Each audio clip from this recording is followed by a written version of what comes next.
Good morning, good afternoon, good evening to every one of you. Please help us to press on the like, help us to share this broadcast as I bring in our guests. Epadomo, sir, good evening to you, sir. It's good to have you on the show. Yeah, good evening. Can you hear me? Yes, sir, I can hear you, sir. How are you doing today, sir? I guess you are able to talk to us. Yes. I'm able to talk to you. I'm done. I was on another interview on ABS. Yes, I'm aware. Sir. It's good to have you on the show. Thank you very much for your time with us. A lot is going on right now in Nigeria. I know you are not the president of the Federal Republic of Nigeria, but in most cases, you are one of the figures, one of the few that we have so much respect for that we can cry to ask questions, especially vital questions when it comes to this. The main reason why we brought you here today, maybe other question might be passed, is to talk about electoral reform. You know, yes, you know, a lot of concerns Nigerians have been crying for the past couple of days now, although for a while, but for the past couple of days, it has increased, you know, crying for electoral reform. If not, 2027 is going to be like a waste of time, laboring in vain. You know, I want to ask you, sir, what can you say or advise us on this move of electoral reform? Yeah, first and foremost, you see, in 1999, it was bad that we had an election and we didn't even know the Constitution or the Electoral Act that we're going to use to conduct that election. But after the 1999 election in 2002, there was an Electoral Act amendment of 2002. They used to conduct the election of 2003. So, sorry, where's the noise coming from? In sorry. Okay. So, in 2007 election, just before the 2007 election, there was an Electoral Act amendment in 2006. And then in 2011 election, there was an Electoral Act amendment 2010. And then the 2015 election, there was supposed to be an Electoral Act amendment, but that didn't see the light of the day. It was amended, but because Jonathan was so interested in second term, that Electoral Act was not signed into law.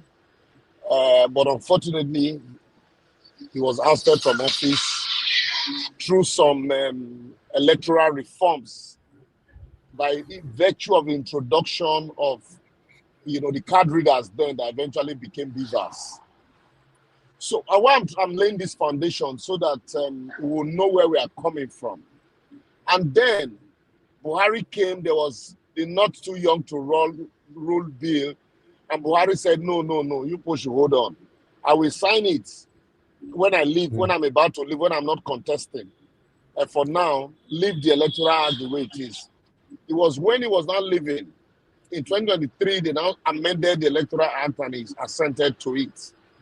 And Section 137 of that Electoral Act was supposed to cure the defect of oral evidence at the election tribunal, where documentary evidence that were used to conduct the election are presented to challenge election result.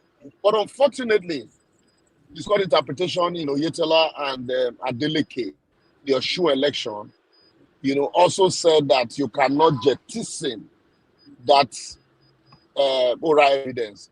So it brings back again to an amendment of the Electoral Act. So, and that's why I said I needed to give this background. So the Electoral Act now, as it is, even if we're not talking about transmitting election result electronically as it is, we also need to state there clearly, because we say the law is what the court says it is. And if the essence of stating Section 137 is defeated by the interpretation that the Supreme Court gave to it, there needs to be an amendment to clearly state that oral evidence, no matter what, no matter the irregularities, or no matter the ambiguity, oral evidence cannot be used to cure the ambiguity in documentary evidence. So that it becomes easy. And then also another thing, this presumption of regularity in favor of INEC. Also, APC, when they were in opposition, clamored for it seriously, that election results should not be presumed in favor of INEC. But today they are in power and they have completely jettisoned that. So these are some of the low-hanging fruits that, you know, can be achieved with even the electoral amendment, even if they don't want to include it, that all election results must be transmitted electronically. At least that will help, you know, further, what do you call it, you know, add credit to whatever process the election would be.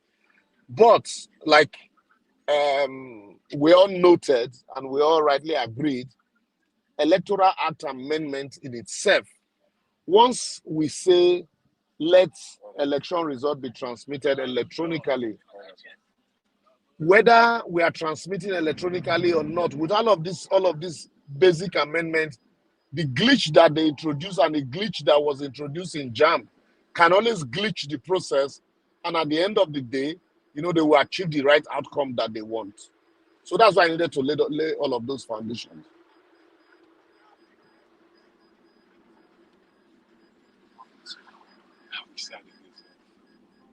All right. Thank you very much, Barrister. I appreciate you, sir. But I would like to quickly play this your video here that is currently trending, and I would like to ask a question on it quickly. Okay. You want to ask me again, does the hood make the monk? The answer is no. And I say this advisedly because, you know, we try to make, you know, storm out of a teacup.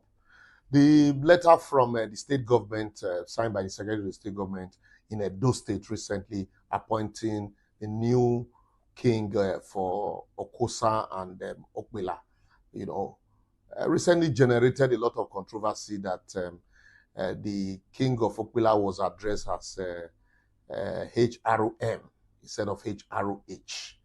That's His Royal Majesty instead of His Royal Highness. And that I've seen some people argue vehemently that that title in Edo State, His Royal Majesty, is reserved for the Oba of Benin only and not for any other chief. And then I want to ask the question, why reduce the Oba of Benin, the Reverend Oba of Benin, our Oba of Benin, to titles? Is it the name that makes the Oba? The Oba is up there, is high up there. In as far as Edo State is concerned, everybody knows that the Oba of Benin is Oba of Benin, the Ogidigan. So you don't reduce Oba of Benin to mere titles and then nomenclature. That, okay, because somebody is addressed as His Royal Majesty, His Royal Highness, does that diminish the status of the Oba of Benin? That will now begin to debate. And no, that king cannot be addressed as His Royal Majesty or His Royal Highness, you know, and all of those things. The Oba is the Oba. Nobody, they drag Oba with Oba, and nobody can. And I also, for this trying to, you know, make issue out of none. I take God, beg us. There are so many things confronting us now that we should, you know, focus our mind on. All this, you know, making storm out of a teacup. It's unnecessary. It's absolutely unnecessary. Oba Tope is All right. Barrister, on this particular video of yours, some people argued that this was the same step Obaseki took at that time. And a lot of Edo people lambasted on Obaseki because they thought that Obaseki were trying to reduce our Reverend Oba of Benin. Now, Okpebolo is about to take the same step. What can you say in terms of the comparison? The two steps are different. They are not the same. They are not the same thing at all. They are two things. Here, what you have is a name. It is not even directed at the Oba of Benin. Okay. It is even directed at the Oba of Benin at all. Okay. Are you there, sir? Okay, network. Can you guys hear me? Yes. Yes, we can hear you. Okay, thank you. Okay, I believe Barrister's network is failing. Just wait for him to come back. If any of you have a question, quickly put your question together because I'm going to come to you guys now to ask him any question that you think you'll be calling for a while now. You know, Barrister, are you back?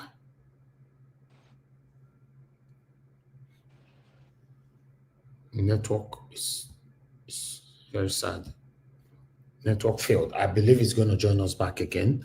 Before he will join us back. Okay, let me see. Just bear with me, guys. Let's see how we can quickly do this together. Okay, before you join us back, let's quickly listen to this particular. Okay, it's back. It's back. Okay. Oh, talk to me, sir. Quickly. You call my name. I think on the issue of allocation of name, His Royal Majesty, His Royal Highness, I think I bit disagree with what he spoke on that issue, because we have to distinguish between two people. Can you hear me? And in that, we can hear you now, can sir. You hear me? Yes. Yeah, we can hear you now. Okay. Thank you, sir. Sorry, should I continue? Yeah, just continue now. Yeah, it was a network glitch. So there are two issues here. There are two different issues. The issue here for Obaseki had a confrontational issue with the Oba of Benin and had nothing, absolutely, but in this case, the case has nothing to do with the Oba of Benin at all. It was a letter appointing the Okopela Agbe of Okpela and the Okosa of, I think, the king of Okesan. And in that letter, the Okopela Agbe was addressed as His Royal Majesty. Can you hear me? Yes. He was addressed as His Royal Majesty. And so, some people are arguing that why should Okopela Agbe be addressed as His Royal Majesty? That the name is only reserved for, that the name His Royal Majesty is only reserved for the Oba of Benin, and that the King of Okpela should be addressed as His Royal Highness and not His Royal Majesty. Yeah. And so the question now is, this issue has nothing to do with the Oba of Benin. And you now ask yourself, is the Oba of Benin in name? Does the nomenclature diminish the status of the Oba of Benin? That as far back as I can send you newspaper cuttings, and as far back as 2011, 2013, the King of Okpela, or successive King of Okpela, has always been addressed as His Royal Majesty. Even when Oba Drisu was there, when they paid a courtesy call on the then governor, he led a delegation of other kings from Isako. He was addressed as His Royal Majesty. That's the way they address their king. It's in a nomenclature. It does not, you cannot, because of that, be equating the King of Okpela with the Oba of Benin by saying because the King of Okpela was addressed as His Royal Majesty, so that means you are now dragging Oba of Benin into it. So for me, I felt the people that were bringing Oba of Benin into it were trying to diminish the status, the high status of the Oba of Benin, that we have more important issues to deal with. We have developmental issues to deal with than talking about nomenclature. It is not the nomenclature that made the Oba of Benin. And moreover, these names are not a creation of ours. They are creation, they are language. It's not even our language. If you had come now and say you are addressing another king as Oba of Benin, I would have problem with that, because there can only be one Oba of Benin. And so that's why I said, look, let's not major on minor. let us address critical infrastructural issues instead of dwelling on these issues that do not bear relevance to development in Nigeria. These are issues. They are traditional. I think one or two persons have a question for you on that. Black Panther, quickly pass your question. Yeah, it's not the question. I'll pass the question I'll pass one question. I'll address what he just said. Good day, everyone. May God bless everyone. I thank you, our most respectable lawyer. I want to say thank you to all the wisdom you've spoken, you've given to everyone in Nigeria. Thank you. You are using your voice positively, not like other lawyers that we see. So I want to thank you very much for speaking the truth. And I believe you can still go deeper into the truth so that you'll be clear. It's better for you to move from one level to another level so that people, the last man at the bottom will understand you clearly. I want to thank you, and then may God continue to give you more wisdom and bless you as you go on in the struggle. I want to ask concerning the electoral law. One, should the electoral law be defined or should be left for the lawyers only to interpret? One. Two, is it not advisable for us to have a real-time result than to say you should post it to INEC? And also, is it not clear that in law you say, if you give me a paper, that is a certified paper from an authority, and it carries an authority, is it not good? Is it not right for me as I present that document that INEC gave to me? Why is the law saying that that document is not an authentic document when it's been presented to the Supreme Court or to any other court? And also the last one is, should our law court be the one to give a final ruling on who will rule our country? Are you done? And the last one is, I will say the last one when you are the one you made mention last. I will speak on it when it's last. But my question is just that. He knows what I'm saying. He has gotten the question. Okay. So, first and foremost, I will tell you that our Electoral Act is defined by our election and electoral practice, and defined by those that are governing us. And that's why you find out that every turn, every election, there's an attempt to amend the election, and then they give us a facade of, yes, we have amended it so that you people can say we have amended, we are progressing, or we all praise it. But they create loopholes. Those loopholes are what they will now use at the end of the day to manipulate the process in their favor. So like Chinua Achebe said in Things Fall Apart, Eleke the bird that has learned to, since the hunter has learned to shoot without missing, Eleke the bird said he will learn to fly without perching. So that said, that's why the first thing is, the law presumes that any result declared by INEC is regular. That's the first problem of election in Nigeria.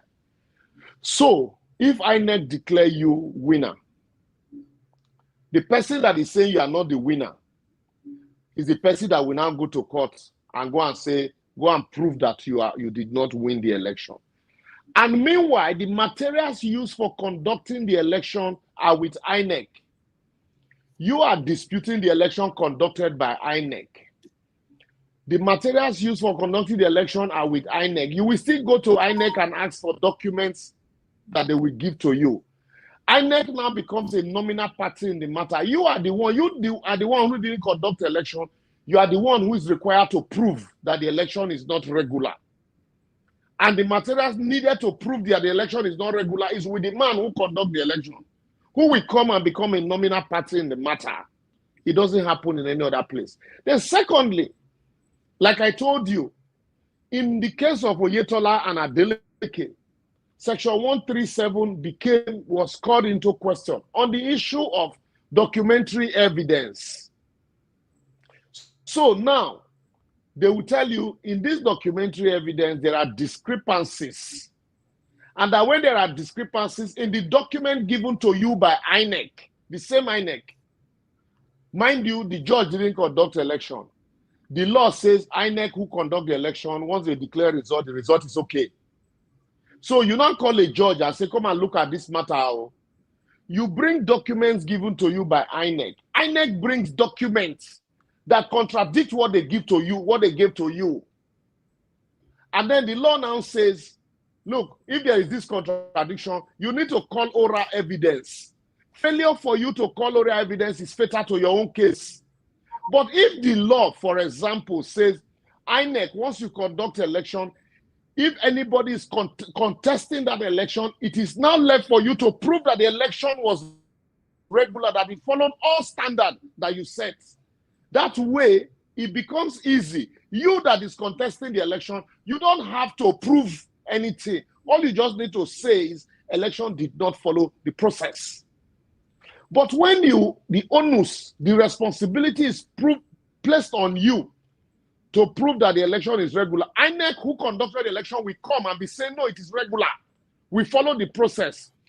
The court now is telling you that, oh, failure to prove or failure to call oral evidence to support those documents that they gave you, since INEC brought other documents to contradict it, failure to call oral evidence, failure to call your polling unit agent is fatal to your case. The foundation is wrong. That is why you will never be able to prove irregularity against INEC, because they hold the yam and the knife. They will cut a small slice for you. That small slice they gave to you, they will come to court and say that small slice is not the whole. The whole is with us. The one when we give you now, the rotten part. Nobody will be able to prove election irregularity in that situation within 6 months. It is not possible. The only way you can prove election irregularity in such a circumstance is if, for example, you have enough time to call all the witnesses, polling unit by polling unit. Like in the case of Oshoma, you have almost 2 years. In the case of Peter Obi in Anambra State, he had 3 years. So he called about 300 and something witnesses. But how many witnesses will you be able to call in 6 months? So those are the challenges. And so the court now will now say, well, we are not Father Christmas. You can't just put document on us and you ask us to go into chambers and begin to do your job for you. We won't do it. So that defeats the end of justice in itself. So that is why some people are now saying that, look, we don't even need all of this plenty story. The election result, let us do it the way they do it in America. As you conduct the election, put it in the Electoral Act that as you are conducting the election, in my polling unit, if we all agree this is the result, let them post it straight. Let everybody see it. That we can, the potter can be collecting the result like that. Everybody is saying it the way they are collecting it. You don't have to go to a collation center where INEC will be doing it manually again by virtue of their rule 91, and then you're doing it manually, and then they now come and announce. If the process is online, real time, everybody can be tabulating it. The word will calculate it by themselves. The app will calculate it. Everybody will be seeing it the way we see American election figure. That until we do that, and then remove this hurdle of documentary evidence and oral evidence, that we will not move forward. Then we don't really want to practice democracy. We're just pretending. Rather, what we have is democracy and not democracy. And with that, we continue to have bandits. Okay, thank you very much, sir. Thank you very much for taking that question. Let me ask another person. There's Oga Alabo, do you have a question? You are not there. I'll just Yes, move on to Mr. the Najawash. Okay, go ahead, sir. What's your question? Thank you.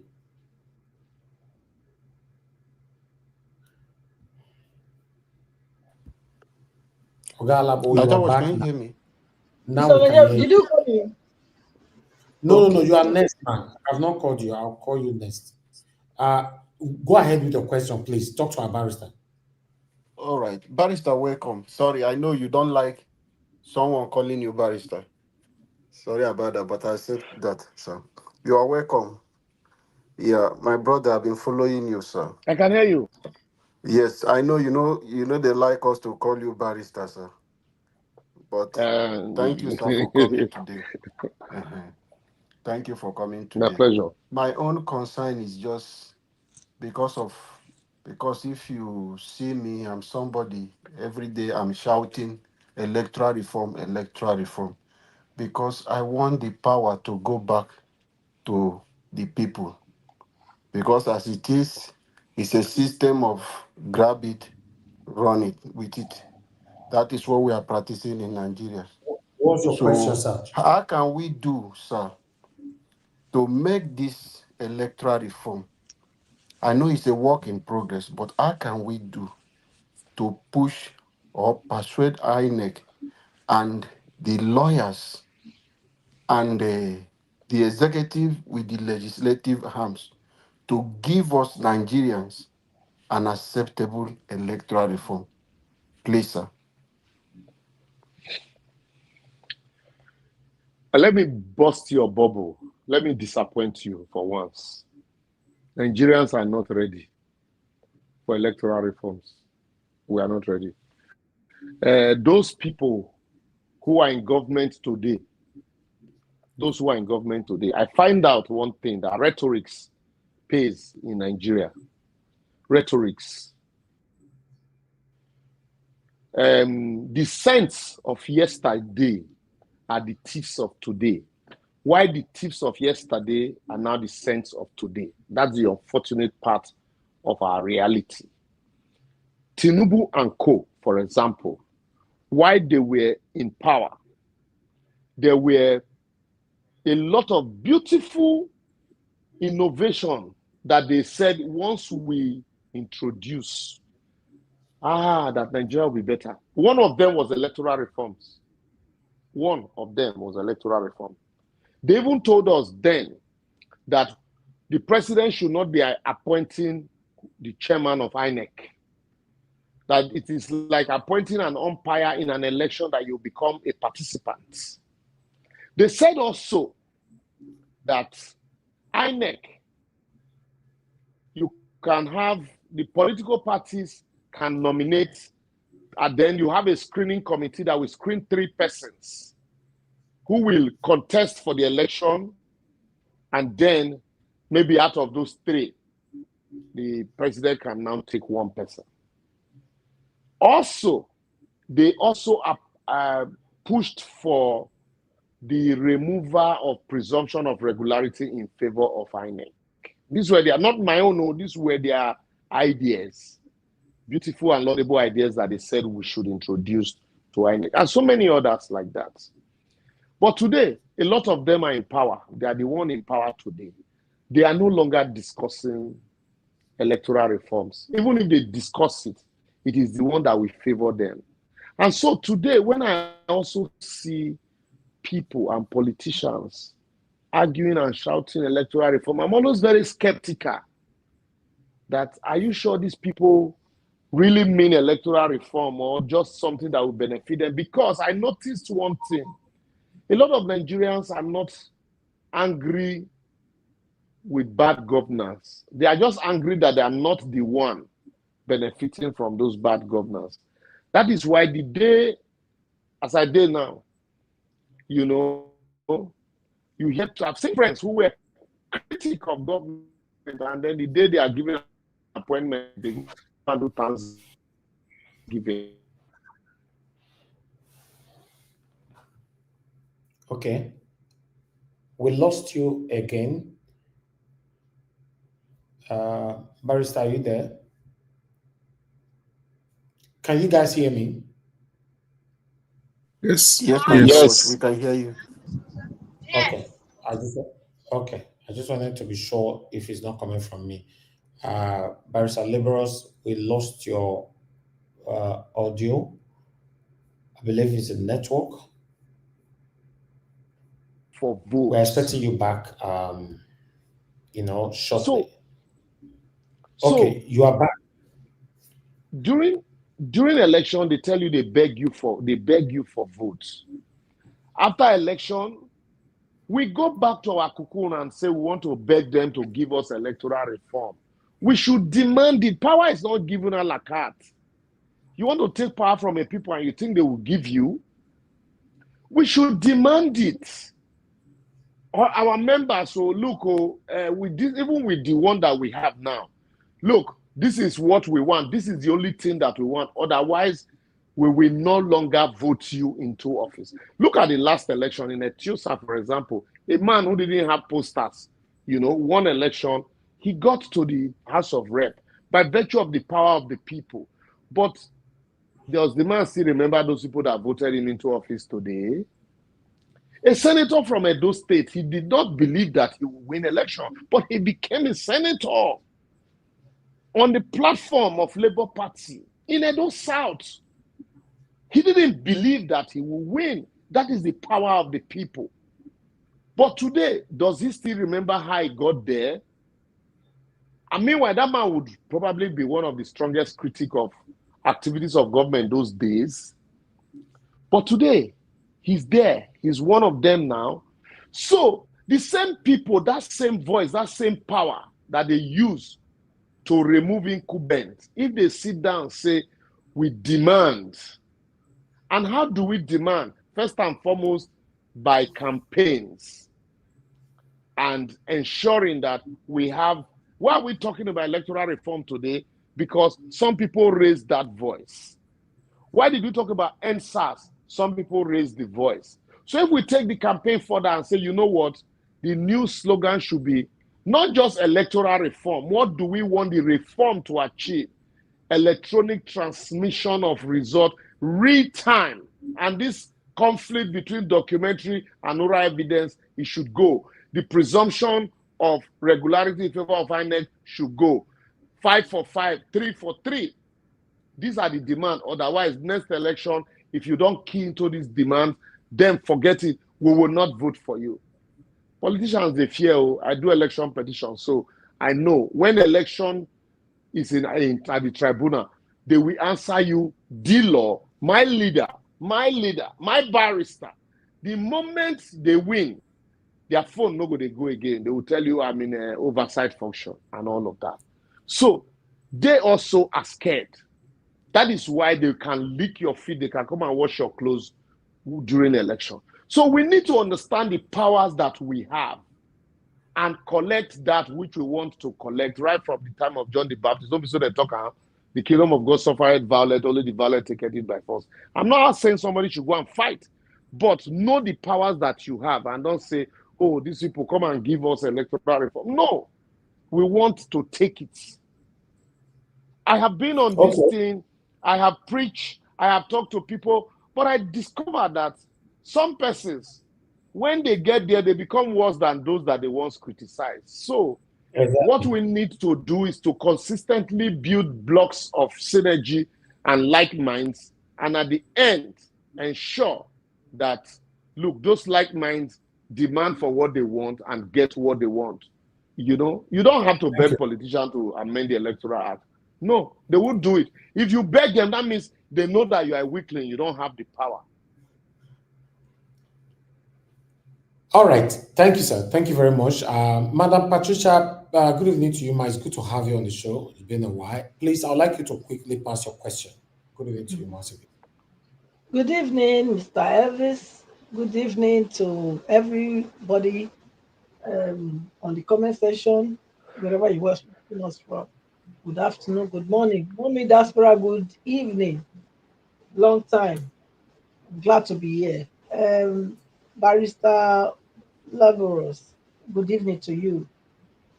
Thank you for taking that time out of all your busy schedule to be here to answer our questions.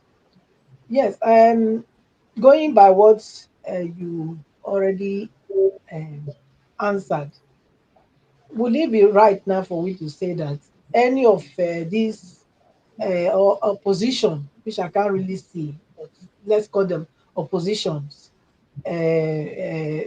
going planning now to go into election, you know, and not addressing the root cause of our problem? Would it be right if I say that they are also a part of the problem? Thank you. You're absolutely correct. You see, let me tell you, in the last, you're absolutely correct. Somebody went over and answered my question well. How will I know that it's not part of the problem? It's part of the problem. You just want to use my head. In the last election, let me give you an instance. In the last election in Nigeria, 2023, a lot of people saw the moment Peter Obi went to Labour Party, and then the youth started gravitating towards that area, and like, oh yes, there's a new movement. There's a paradigm shift. Do you know a lot of people started buying tickets in Labour Party? I did a video on it, even some voice notes that were leaked, how people paid for tickets in Labour Party, how people became placeholder in Labour Party. But nobody scrutinized all of those people. The fixation was on Peter Obi. Even if Peter Obi had won and he still had this kind of people around him, he won't succeed, he won't move anywhere. Because you had people who see opportunity, like we say in Benin those days, they just meander into it and use it as a platform. And that is why the moment they got into the National Assembly, the first thing was nobody rejected the Jeep. Everybody collect their own. And then you now ask yourself, but these people are coming on a different paradigm. Now how come they're thinking like, because they were never different. So what we need to do, we are so fixated on election at the center. Local government election is coming up in Lagos State now. I can tell you for sure that election, a lot of people will not participate. They have made it so unimportant that a lot of people will not participate. The numbers will drop. House of Assembly election, a lot of the numbers will drop. But when it is the presidential, everybody comes out. Meanwhile, these are the National Assembly are lawmakers who will conduct, amend the laws for us. But we are not interested in who goes there. Provided the person is flying a flag of a party that we like, that we think is different, boom, we just thumbprint for a boom. Without interrogating the person. It is only the president that will go around and visit diaspora and come and even answer questions, the presidential candidate. But for senators, House of Rep and House of Assembly, we don't even know some of them. It's only their posters that we interrogate. And in some cases, because they are our brothers, even the ones that we know that are thieves, we say, oh, boy, now my man be that, now my man. Oh, it was my guy in the secondary school. But you know, so when I did university, he was a courtist. But he be your guy. Una the see, una the shake. But he wants to go to House of Assembly, or but support my guy. And then he gets there, you say you are disappointed in him. He has always been so. He didn't change, but you overlook all of those defaults and use guy to cover the whole thing. And that was it. And that's what happens at election at local level. So that is why you keep creating, recycling part of the problem and looking for solution. So I will answer your question with one liner. They are part of the problem because we do not interrogate them enough. Okay. Thank you, sir. Thank you very much. Let me call on Mr. Jonathan. Mr. Jonathan, quickly, if you have a question, you can divert with a question. It doesn't have to be on just electoral reform. As long as it's affiliated, that's fine. Go ahead, sir, if you're there. Good evening to you once again. Mr. Jonathan? Yeah, I agree to Mr. Elvis. I agree to. God bless you. And fellow panelists as well. God bless you. Mommy Diaspora. Greet you once again. God bless you. Barrister Oshoma, welcome. I greet you. Good to be hearing you direct to the life one-on-one. I only hear you on your platform. But again, thank you Thank for you. taking Thank you. the time. Thank you for taking the time out. My question is very, very simple because we know that this electoral reform is necessary. Yeah. The question is this for me is that what is the primary role of citizens here? What should be our primary role? I do Sensitization. know that there is the public hearing, which is a fundamental part or part of the process of You an won't get amendment. there. You We won't will get not there. get to They won't call you. so They won't call so you. so they will not call a public hearing. They will call a public hearing, but you won't know. So it will not be made. Our It will own not be is to made. sensitize. Look, let me give you an instance. Okay. We know they follow this issue. When they did public hearing on constitutional amendment, did you see what happened that time? The Lagos zone. There was a lady that came to the hall and she was not allowed into the hall. You remember that altercation with that lady and Remi Tinubu? Then she was still a senator. Do you remember? Yeah. Yes. Okay. So she was still a senator then. The public hearing, the zonal public hearing in Lagos, when they came, one lady came and she wasn't allowed into the hall. And then they said it's not Yes. for, it's for VIP. This area is for VIP and all of that. When they do public hearing, sometimes in these cases, they have people they will select to come to come and make presentation during public hearing. They will select some person. Barrister Oshoma, that brings me to yes. the Wait, let me finish. Sorry, yeah, okay. Let me finish. So our job is sensitization. The sensitization is to the fact that, look, if you do not, we are not concerned with your public hearing. We don't care how you do it. You have been doing it. We just want demand. These are what the amendment we want in the Electoral Act. It's either we get it or you don't go back to the National Assembly. Simple. And then we sensitize our people. So it's either we get it, and then everybody, the song on everybody's tongue is, these are the demands for, we're not protesting, we're not rioting, these are the demands. The same way we swept out some people during the last election, the same way we are going to sweep you out. It's either you do this or you do not return. Now, we don't even bother about the president. Let us dwell on the lawmakers. Those ones are smaller to manage. Those ones go fear past presidency. So at the end of the day, now fire for fire. But if you are waiting and think that they will call you during public hearing, nobody will call you. The only language you understand is this social media mass movement. That's the only language you understand, and that is what they are scared of. Social media mass movements. I agree. If not before, in the days of better broadcasting, will you have this kind of platform to discuss government? The answer is no. No. So now, the internet has provided this platform for people to create synergy, for people to cross-pollinate ideas, and for people to come together and say, you know what, we want to push this narrative, and it's gaining momentum. Somebody can raise it somewhere in Kafanchan, and before you know it, people in Sokoto, people in Benin, people in Warri, people in Arugungu, people in Amuvi, people in Rumugokwane, people in Anegbete, everybody is discussing it. And it creates a movement of its own, an organic movement of its own, devoid of whether they like public hearing or private hearing. We no send. All we want is this demand. Okay, Barrister.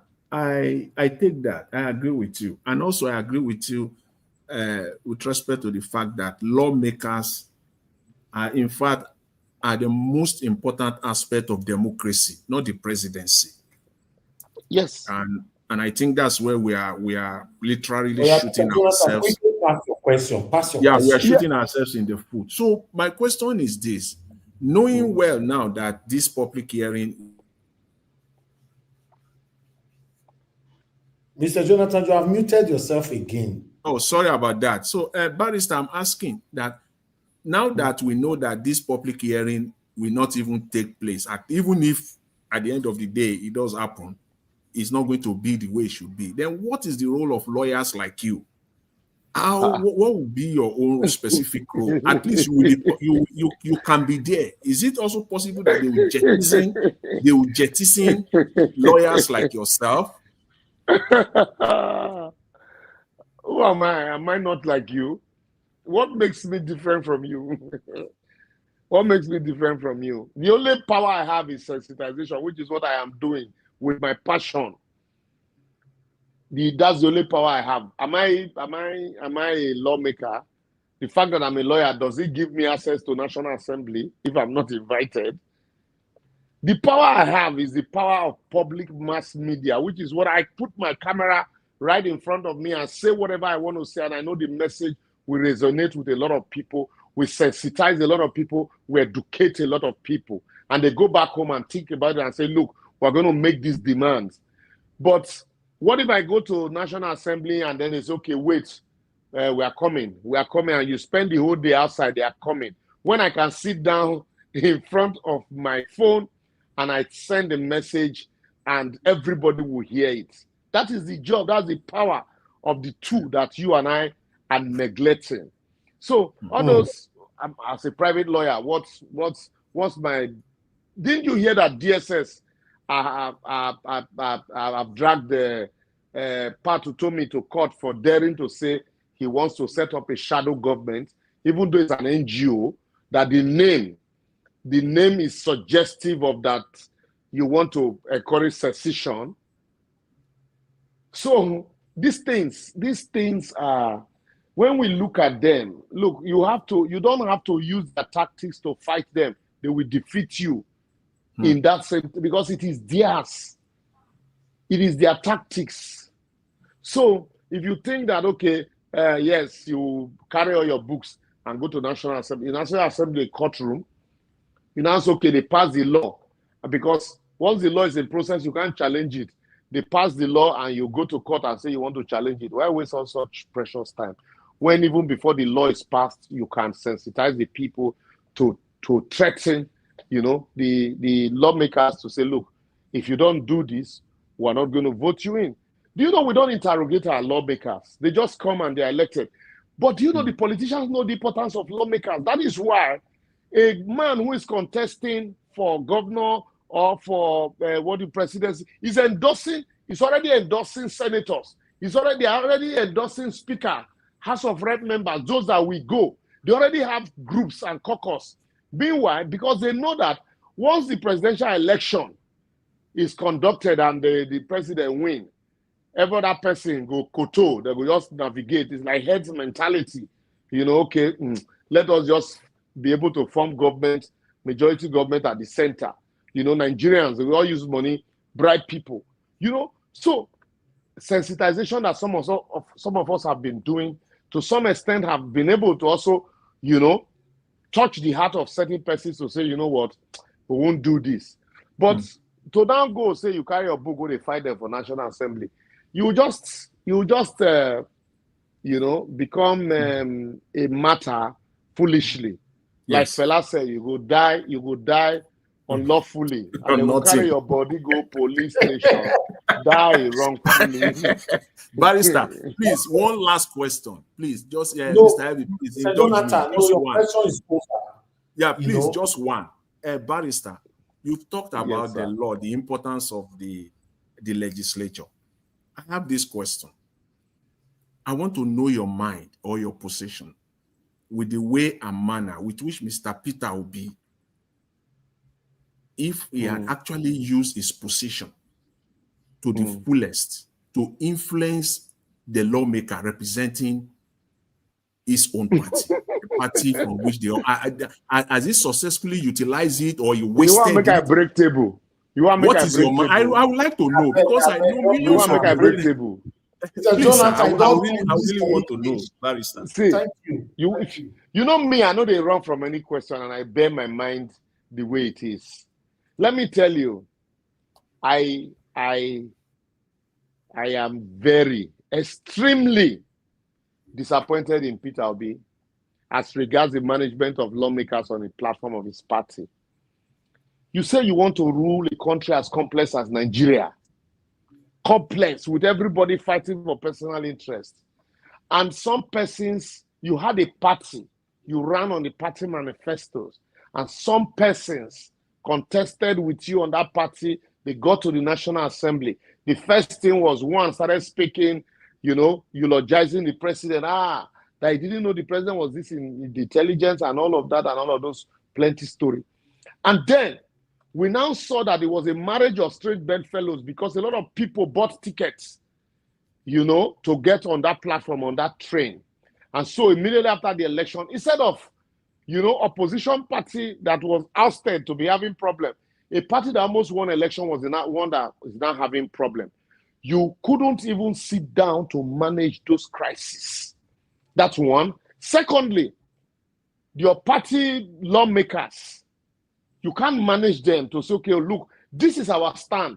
It was not like you are aloof. You are far from the party. You are distanced from the party. You're doing your own thing. You're calling for, we do it like this, diplomacy. Not every time diplomacy, they work for Nigeria. And then so your party members, it's like they are members without a leader. Some of them don't enter APC now. And now, even you see the party leadership in disarray, in courts, and they are suspending each other. And then you now, in retrospect, you ask yourself, if this party had won election, wouldn't they have been having the same problem that the APC is having, or would they be the same thing? So you get disappointed. You're like, even the hope, people you even relied on, they couldn't even manage small crisis. Would they have been able to manage the crisis here? So that sometimes it breaks my heart when I look at all of this. You now ask yourself, so where is the hope? So you go back and say, is it not better we go back to our regions? Let everybody manage their regions. Our problems will be much more easier to manage at that level than this behemoth called Nigeria. So that's my honest opinion. Because today, I can't say for sure, if you ask me now which party Peter will be there, I'll say Labour, but really, it's more with Atiku. You can say, yes, Alliance and co. And then there are so many conspiracy theories.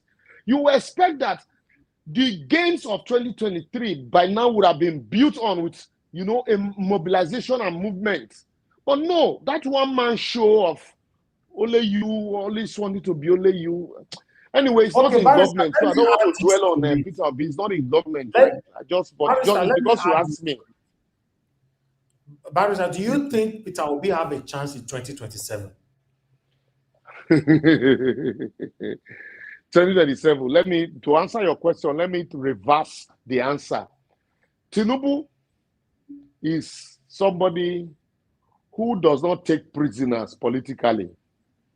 When he became president, the first thing he did was to call his fellow people that they became senators together in 1992. Say, now one of them don't they power, Mona come. And in Nigeria, like I said earlier on, they go say they call you to come chop. So he called his colleagues, his brothers, senators that they were together in 1992. Mo come chop for Asoroko. They came, they chop. Class 92. Class 92, and they called class 99. Those that they were governors together, who still had influence. Say, oh yeah, me wanna come chop. They came. They come chop. Then you saw the likes of Ibori, who was in PDP, now having influence in APC, courtesy of class 99.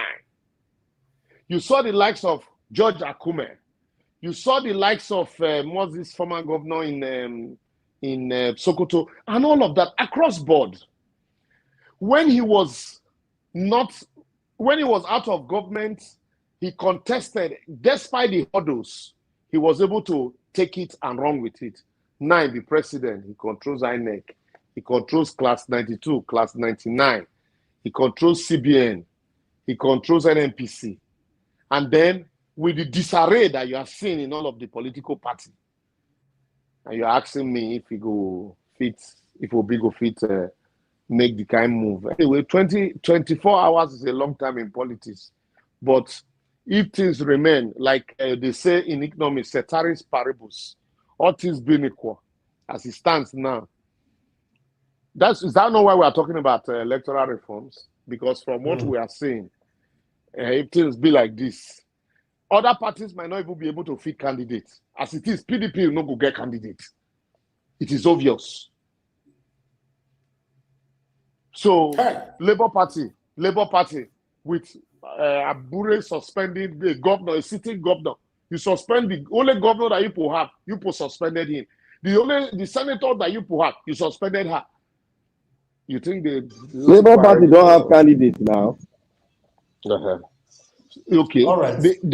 As it is now, you have a caretaker committee, and Abure fashion say that caretaker committee chair says not even a member of the party.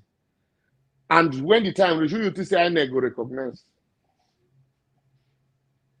INEC has become into APC now, you know. Wow. Thank you. I didn't say that. Barrister, the last person on the panel, let me see if you have a question for you, which is Tiobala. Tiobala, it's good to have you on the show.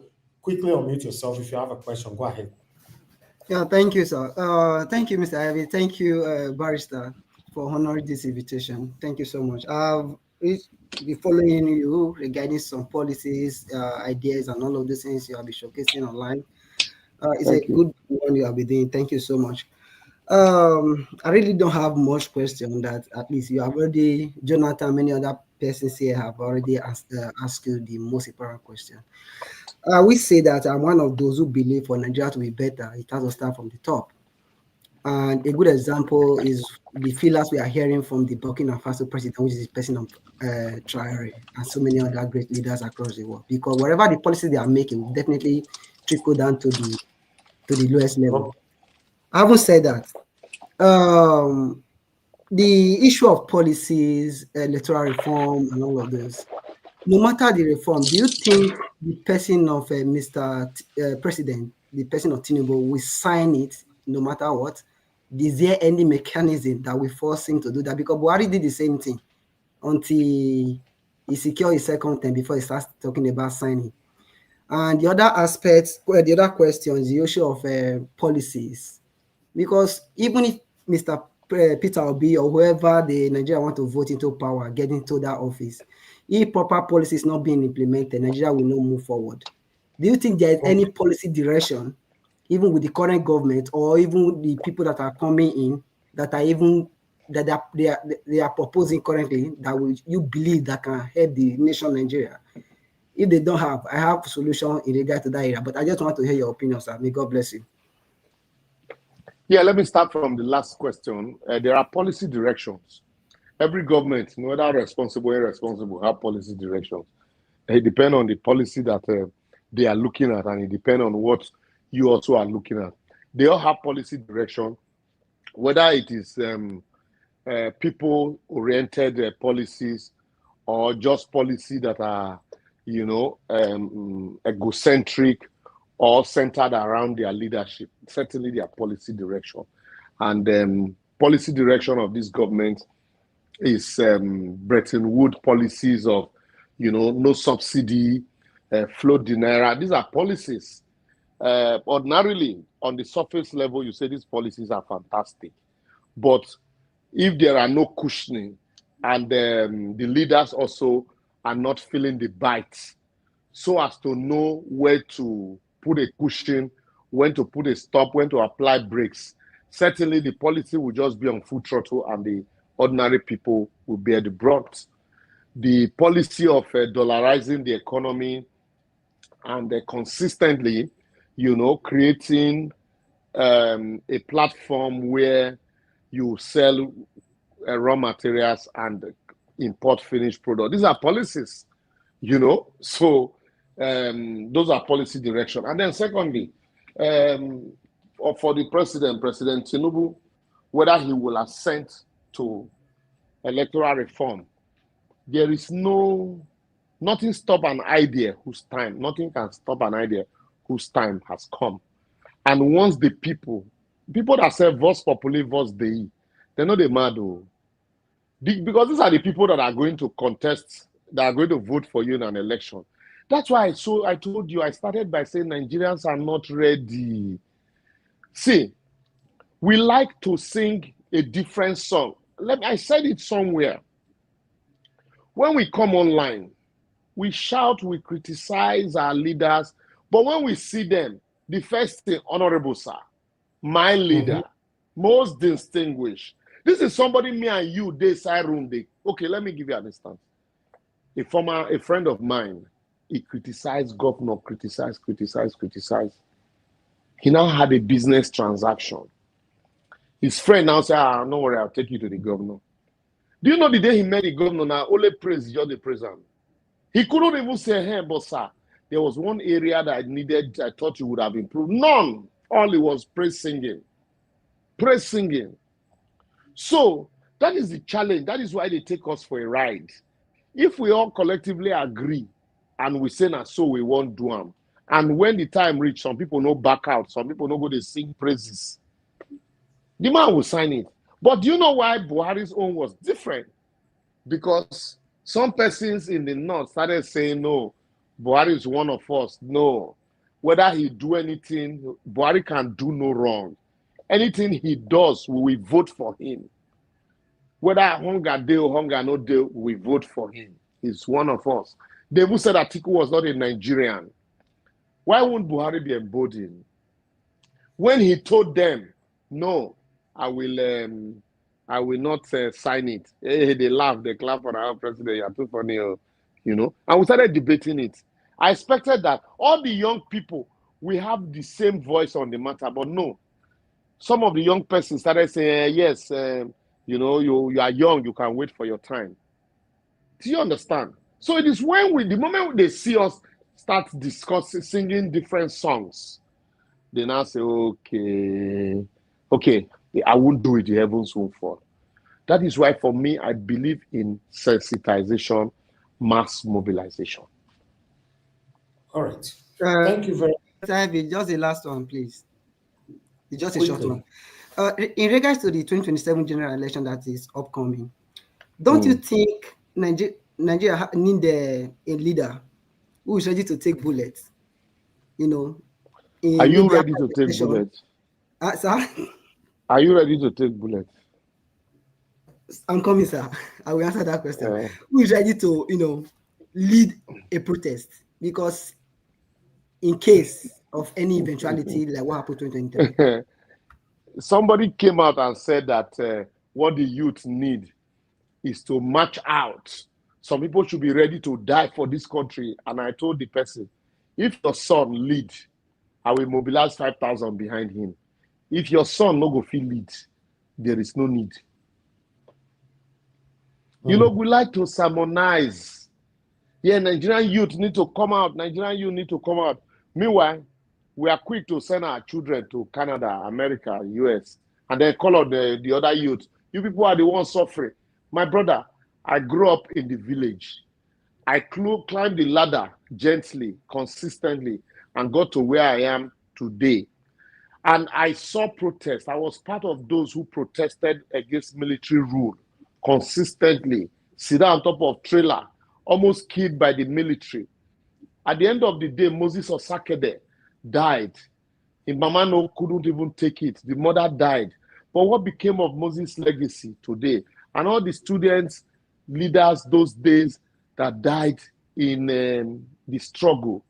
Today, when you see some students, you will now begin to ask yourself, really, you know, was it worth it? So the question you now ask yourself is, that leader, Goodluck Jonathan say, look, no blood, what do you call it, a Nigerian's blood is worth my ambition. At the end of the day, the man, Jejeli, even his people betrayed him, he left. And today he's enjoying, we are seeing him as, oh, this man was the best thing to have happened, you know, because he decided to say it is enough. So the complexity of this country is not, oh, we need somebody who can march forward and lead us in a protest. If you dey front, you reach one stage, you look back, you don't see anybody who come. Does everybody share the same mind with you? Until we're able to sensitize and we believe that all of us enjoy the same mindset on issues. When we dey protest those days, they know they fear us. Now with social media, they fear social media past even those where we dey protest. Now they look here recently. Let me also tell you. Recently, somebody was asking me, "Oh, when Jonathan removed subsidy, oh, people protested." He said, where are they today? I said, those ones that time. Now then Tinubu, they organize their protests. You organize your own. Then Tinubu, they had political plans to rule. So they use people to organize protests. In Lagos, all of us will gather for Farani Square and we're shouting. We didn't know that some persons were busy planning to use us to get to. They told us that the only way Nigeria will be better is if you vote out PDP, that we wrestle not against flesh and blood, but principalities, demons, and power, which is PDP. But today, we didn't know that they were the real devil. And they voted out PDP. They are busy admitting PDP people, PDP members to help them solve the problem. So, at the end, what we need to understand, we need to see between the line, so that somebody no go use me to protest or use my children protest tomorrow and he gets to office, it's worse than Tinubu.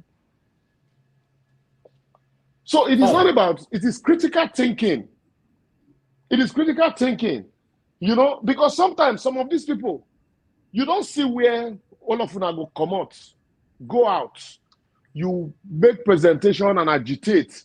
Then the problem will now be thanks for coming. They'll say, no. We have listened to you people. Fantastic, this thing. I will take your message to the governor.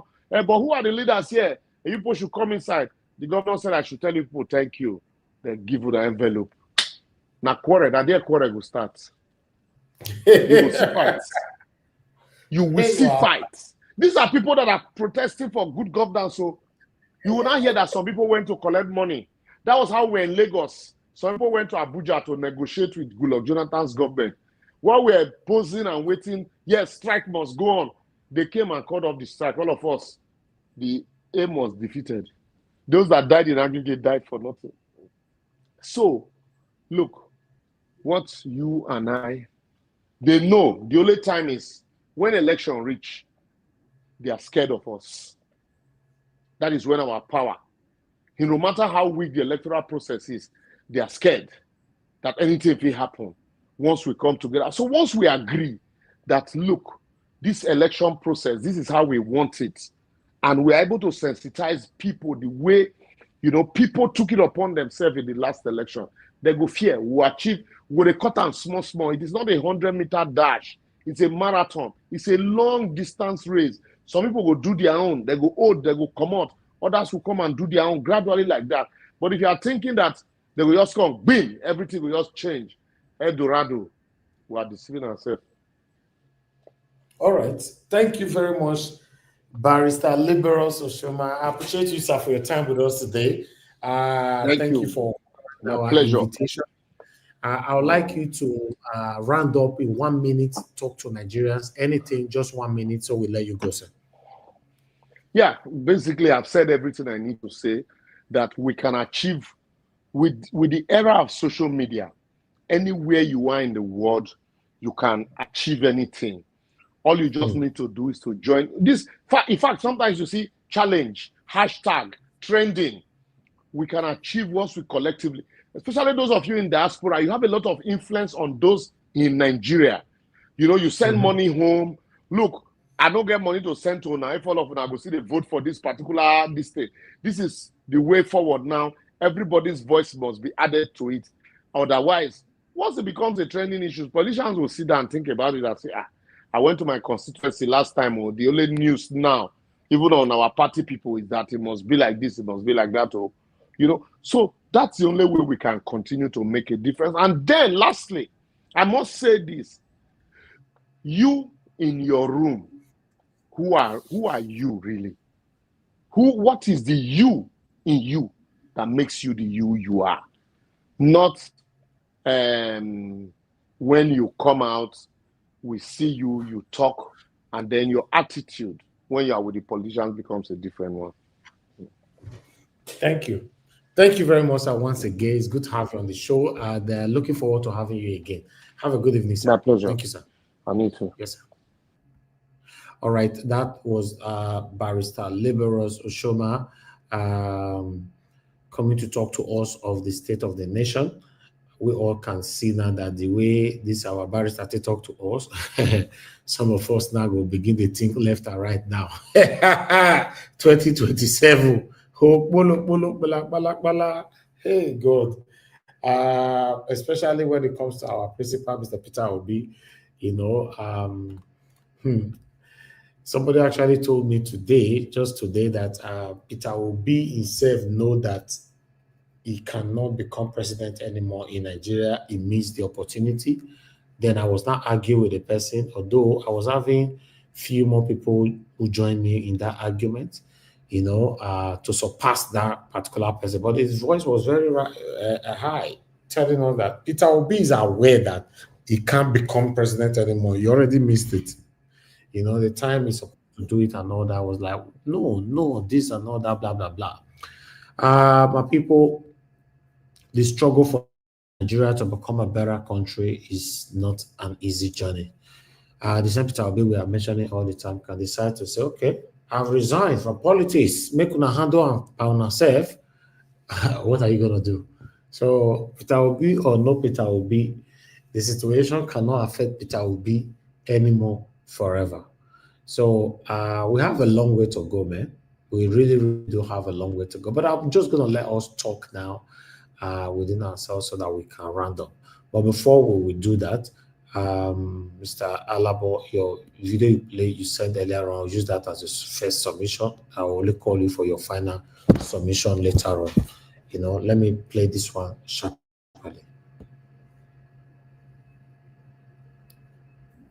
Hold myself personally responsible,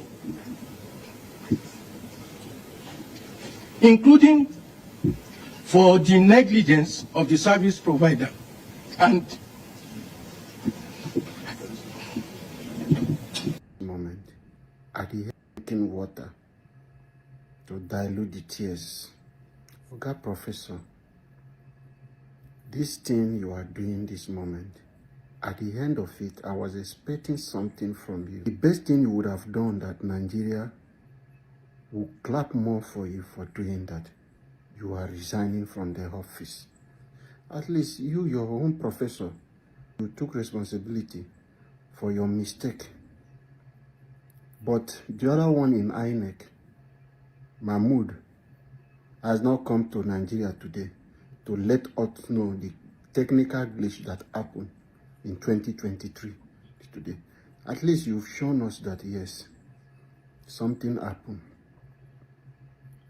But you would have done the best thing that Nigeria will clap more for you. You would have resigned that moment you are speaking to say you no longer fit for that office. Nigeria will clap more for you. Not this emotional blackmail you are displaying on the TV now. Okay? Show more integrity. Show more remorse. Is this tears you are pouring out today, is it going to bring the young girl that by herself? You know the pains you've caused a lot of young Nigerians? Do you know the psychological effect of your actions and inactions, of these silly mistakes? I've gone through to check the percentage of people that normally that fail. I can see. And what I notice is that there is no much different. So it means all these years that you keep failing other people. No wonder some Nigerians have come to raise concern to say no. JAM is doing this thing deliberately to make people coming out every year. So it's a deliberate attempt to frustrate Nigerians, returning people to come every year and be writing JAMs. Then you decide to choose people you want to pass. Do you know the trauma you have caused the young ones? And you think it's just easy for you to go and just make an announcement to say, we'll contact people to come back and sit for the exam? Have you engaged with them? Do you know the trauma you've caused them? Do you know the stress? How much they spend to come and write that exam? Do you know, are you going to pay them back? Are you going to refund them? You lost some people because of your silly mistakes. Now you are telling them to come back, and you think that is how to just do things. They should just come back and write because you say, okay, you recognize the 300 or something people will come back to sit for the exam. You think you have done the best thing. Have you thought of the trauma you've put them through? Have you thought of the psychological effect? Have you sent people to engage with them? Have you sent some therapists who can engage with these young people? Have you found time to organize a meeting with the parents? Have you found time to engage with the young ones? You have not done all this process. You are shedding these tears. The best thing you would have done is for you to resign and leave that office. You are taking responsibility for your incompetency, and yet you are still sitting down there. You are still sitting down there. What are you still doing? Is your tears going to bring people that have lost their life back? We make these silly mistakes every time, causing Nigerians because we don't feel, nobody wants to take responsibility. There is no consequences for our actions because what you do, you took responsibility for what happened. Yes, we agreed. What are the consequences? Are you going to face consequences for that? Are those incompetent staff of yours who make this a technical glitch, are they going to have any consequences? No, this is where we are getting it wrong. And many are just falling for you because you came to shed tears. You might be doing the right thing, you might have a good work, you might have a good record. But in a civilized society, when you make this kind of silly mistakes, you are fired. You would have tendered your resignation letter immediately. You are not fit to sit in that place, sir. With due respect, you are not fit to sit in that place anymore. Resign and leave that office. And let another person come in. If you doubt what I'm saying, go to JAM website and check it, back it to 5 years. Just back it to 5 years, not take it to 10 years. Look at this JAM result for every year. If you will not see that similarity, if there is any big difference. So it was this technical glitch you've been failing Nigerians, failing students. But this is how God wants to expose you. And you finish and you are saying, God proposed, man disposed. It's God that proposed that you should cause trauma for the young ones, make people to buy themselves. Is that the wish of God to those people? You make a mistake, you bringing God into it, bringing religion into it, to blackmail the Nigerians with your crocodile tears, so that people will fall for you and say, hey, this man is a good man, is this. But you know what you are doing, that it was all fake. This is what my radical former governor Yesuwike will say, all fake, all fake. That is what you just did. Look for psychologists to engage with those young children, to have a meeting with their parent, at least to have a conversation with those people you've put through a lot of pains. Okay, thank you very much, Oga Alabo. Finally, we still play that video. Please, next time, make a video to be maximum 5 minutes. Between 4 to 5 minutes, that's fine, so that we can conveniently display it here, or rather showcase it here. I appreciate those of you that supported us. Jaja, thank you very much for the support earlier on. God bless you. I appreciate you. Guys, press on the like, help us to share, as we are going to talk around now, so we end the show. Let me go straight now to okay, Madam Patricia have left. Okay, let me come to Black Panther. Black Panther, you have the floor. Then I'll come to Mr. Jonathan. Black Panther, 8 minutes. Please talk to us. Thank you, Ninja Watch, and Brother. I want to thank everybody. Thank you for bringing the barrister. Despite we did not really chat too much, I guess he was quite very busy. I know from the way he went. I want to thank you for bringing him to show more light, to bring more light into the electoral law. which you spoke about yesterday. And then we also spoke about where you said they will not allow us to know when they do their what they call it, or people to come and present their own part of what they need to fit into the electoral law, public hearing. They will not do it. I want to thank those viewing out there. I want to thank Mom in diaspora. May God bless every one of us. Let's keep that fire burning. Like I said, it's a dark tunnel. It's going to get more darker. But the darker it is, let our strength continue to get stronger and keep moving and looking that we are going to get there by His grace. As long as we put more effort into it, because nobody is going to do it. No God is going to do it for us. We are going to do it. So God has given us the dominion over the land. And we must express our dominion if we want to. And if we don't want to, we present another petition in front of the Father. The Father will ask you, what about that thing that's given unto you? He will remind you the power he gave, as he reminded Moses. The power he gave Moses. Moses was about to ask. He said, I'm giving you something, use it, because Moses forgot. So if we want to be like Moses that forgot when God reminded him, let us be like. We will continue to swim in the atmospheres of terror, fear, and darkness.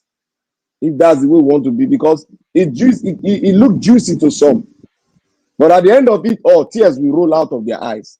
That is the circumstances they will find themselves in, because they partook of the evil these so-called Nigerian politicians are doing. And when I said democracy is not for Africa, democracy, people will come out and say one thing or the other. I think, like I said yesterday, the doctor is trained to be a doctor. And when the doctor brings up forth his own postulate or brings his idea, people that don't know anything about it will always argue. Because when our eyeball will be taken out of a socket of our eyes, that is when we know the realities of things. Now, we've spoken this thing for long.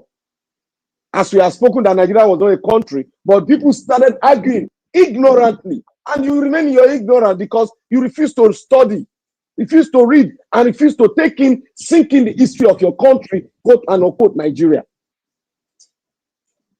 That is the problem we have. I said it yesterday that every one of us, we are so hardened.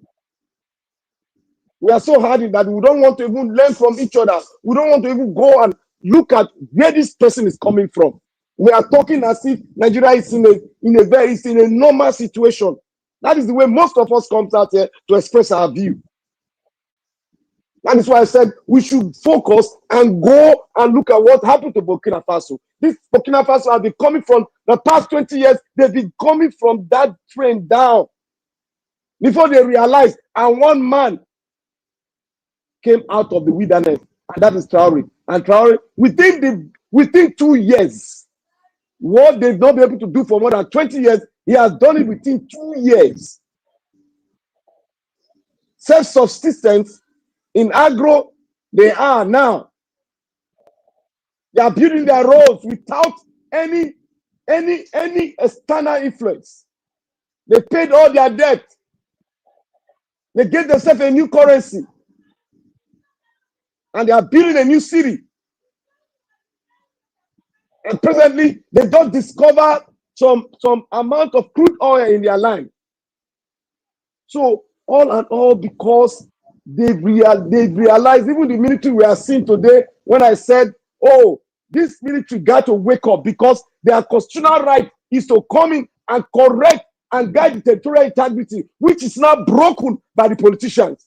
Because they allow the influence, they allow external forces to include into our country, and now we are in a disarray. And that's what imperialist does. And that's what they did. They did it in so many countries. They did it in Libya. They are making it a success in Cameroon. Because a 92-year-old man still want to contest for presidency, a man that cannot walk. The central bank is in France.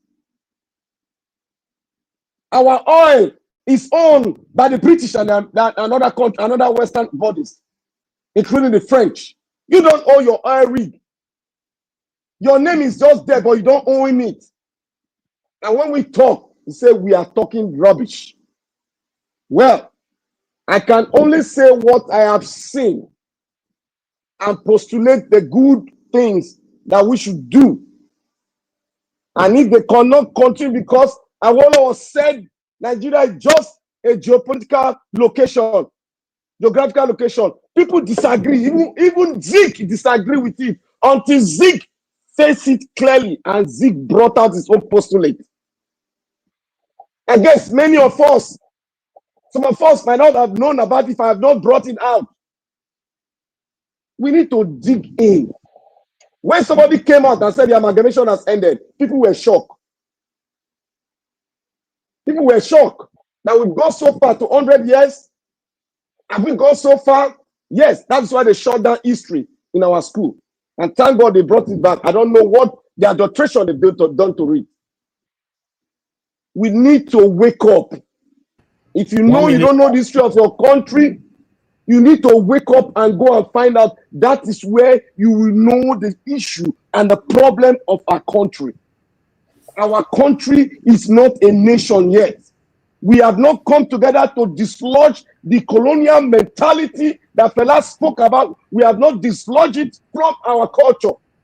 Rather, we are building we are building buildings on it.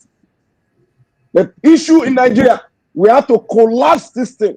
And I know Nigeria must collapse. Whether you like it or not, no matter what postulate anybody brings out here, it's going to collapse. Because we are not on the right track. Thank you, Nigeria. May God bless you. All right. Thank you, my brother.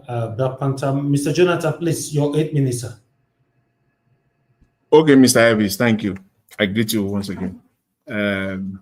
Yeah, glad that we had Barrister Oshoma here. And I'm grateful for the fact that, he covered many areas within that short period of time. With respect to JAM, at least he did the right thing. Something that is strange in Nigeria, something that is strange for a public officer, a public servant in Nigeria to accept full responsibility. That is strange. At least I know that for a fact, for sure. That you don't see that. That doesn't happen in Nigeria. For a public servant to come out and say, I take full responsibility. The only sad part of it is that he falls short of resigning. That is what we're expecting. We want to see that. At least this. I will give that to him. I'm not going to take that away. Whether it is crocodile tears, whether it is true or not, I can't know that. I watched his press conference. From beginning to the end, I watched it. The excuse that he gave, okay, fine. I don't know how to digest it. I'm not a tech expert because the excuses that he gave has to do with tech. And it is those that are in that line. Perhaps they will be able to deduce it much further. But the fact of the matter is that he accepts full responsibility, and I gave that to him. It shouldn't be something new or something strange or something phenomenal. It shouldn't be so. It's just because it is Nigeria. In any normal climate, it is a normal thing. When that happens, the public servant, we take full responsibility, and in most cases, 90% of the time, if not 99% of the time, they will resign. They will go ahead and resign. Because what are you pretending over again? You have failed. You have accepted that you have failed. So the honorable thing to do is to step aside. Let somebody else come and take charge. Your name will have been written in gold. You see all this rubbish that happened. In fact, you will have set a standard. You will have set a standard. That standard that you think you want to set, you will have set that standard even further and much more if you are taking the step of resigning. So that's what you should do. You see, it's not this thing that happened. It's not new. It has been happening. What exposed them is technology. They've been doing it manually for years. What exposed them now is technology. Technology is the one that failed them. As I said, I listened to his excuse or the reasons that he gave. When you look at those reasons, when you listen to him on the surface, whether you are a tech person or not, on the surface, you will want to fall for it. But it is that same technology that they relied upon that exposed them. It is technology that exposed JAM. JAM is outdated. We don't need JAM in Nigeria, for crying out loud. It's just this. God bless you, God, Jonathan. You have just landed. JAM in Nigeria. You see, it is ethnicity. Ethnicity, tribalism is the backbone of the creation of JAM in the first place. Ethnicity. The reason behind the creation, establishment of JAM is ethnicity and tribalism. And it cannot stand. Mr. Jonathan, just in addition, what will be the replacement? You don't need it. I will give you the replacement. What do you have in the United States? No, I will give you Mr. Jonathan, let me ask you. Let him talk now. Yes. I will give you. What do you have in Canada? I will respond to you with facts, right? Undisputable facts. And I will respond to you now. All over the world, it is only in Nigeria, that you will need to write an exam like this for you to enter, apart from your school exam, your school exam, or an exam that is based, a written exam, even if it is an objective exam, without anything like cut-off mark or whatever. It is only in Nigeria. And even in Nigeria that they are using it, the student will still write their WAEC, they will do the GCE or whatever, they have NECO, they will still add JAM to it. And on top of that, the best university in Nigeria is number 1,000 in the world ranking. 1,000. Shouldn't be that we should have the best university among the top 100. 1,000. Go and look at it. Are you telling me now the best universities in Nigeria, in the world, they only use our WAEC? WAEC is sufficient. It's okay if not for ethnicity, corruption, and tribalism. Because they can bring corruption, ethnicity, and tribalism into JAM. They can't bring it into WAEC. It cannot happen. They can't bring ethnicity and all this stupid stuff, corruption, into WAEC. WAEC gives you your stuff. The JAM is all full of corruption, ethnicity, just name it. You know, the rubbish in Nigeria. That's what you get through JAM. Shouldn't it be that our university should be the best? At the end of the day, you don't even find a top 1,000. The best university in Nigeria is number 1,000. Between 900 and 1,000. That's where we're sending our children to, with the standard that they believe that is the highest standard. It's not about standard. JAM is not about standard. JAM is about the crooked quota system, ethnicity, and all the stupid stuff. UK university will take your WAEC, period.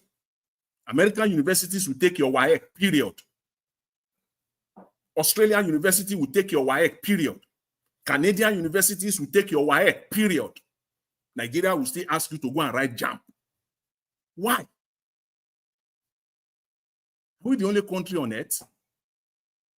And yet with that, it is the poor standard.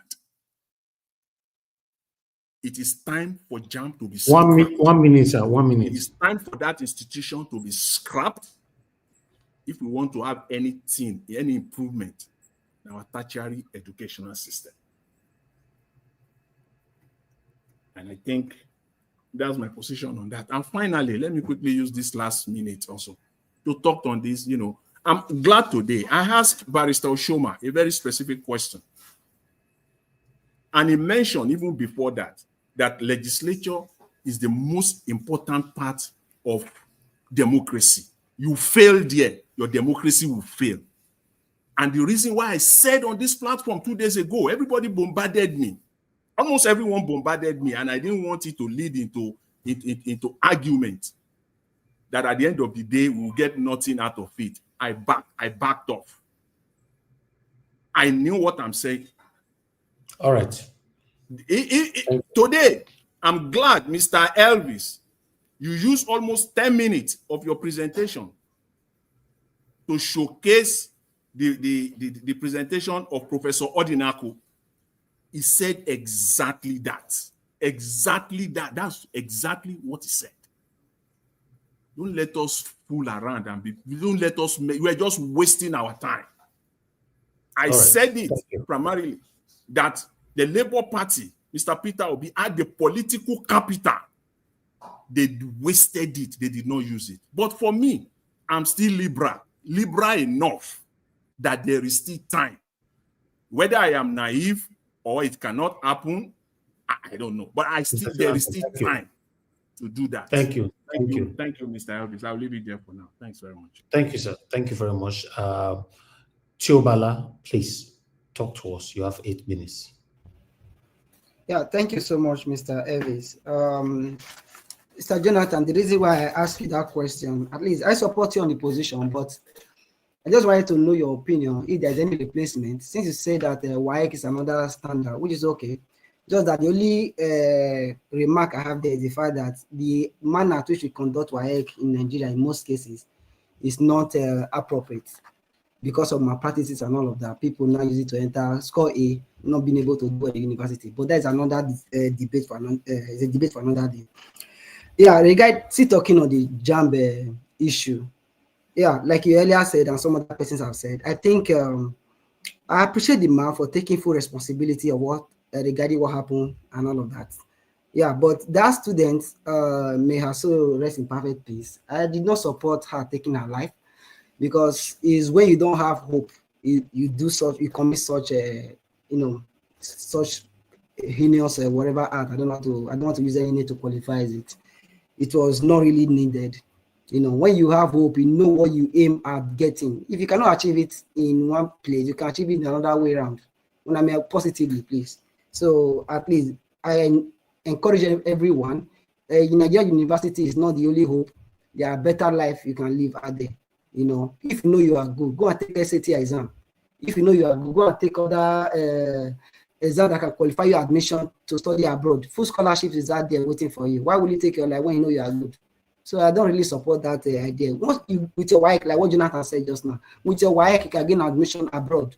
In addition with your SAT exam. So why do you want to kill yourself because of Nigerian factors?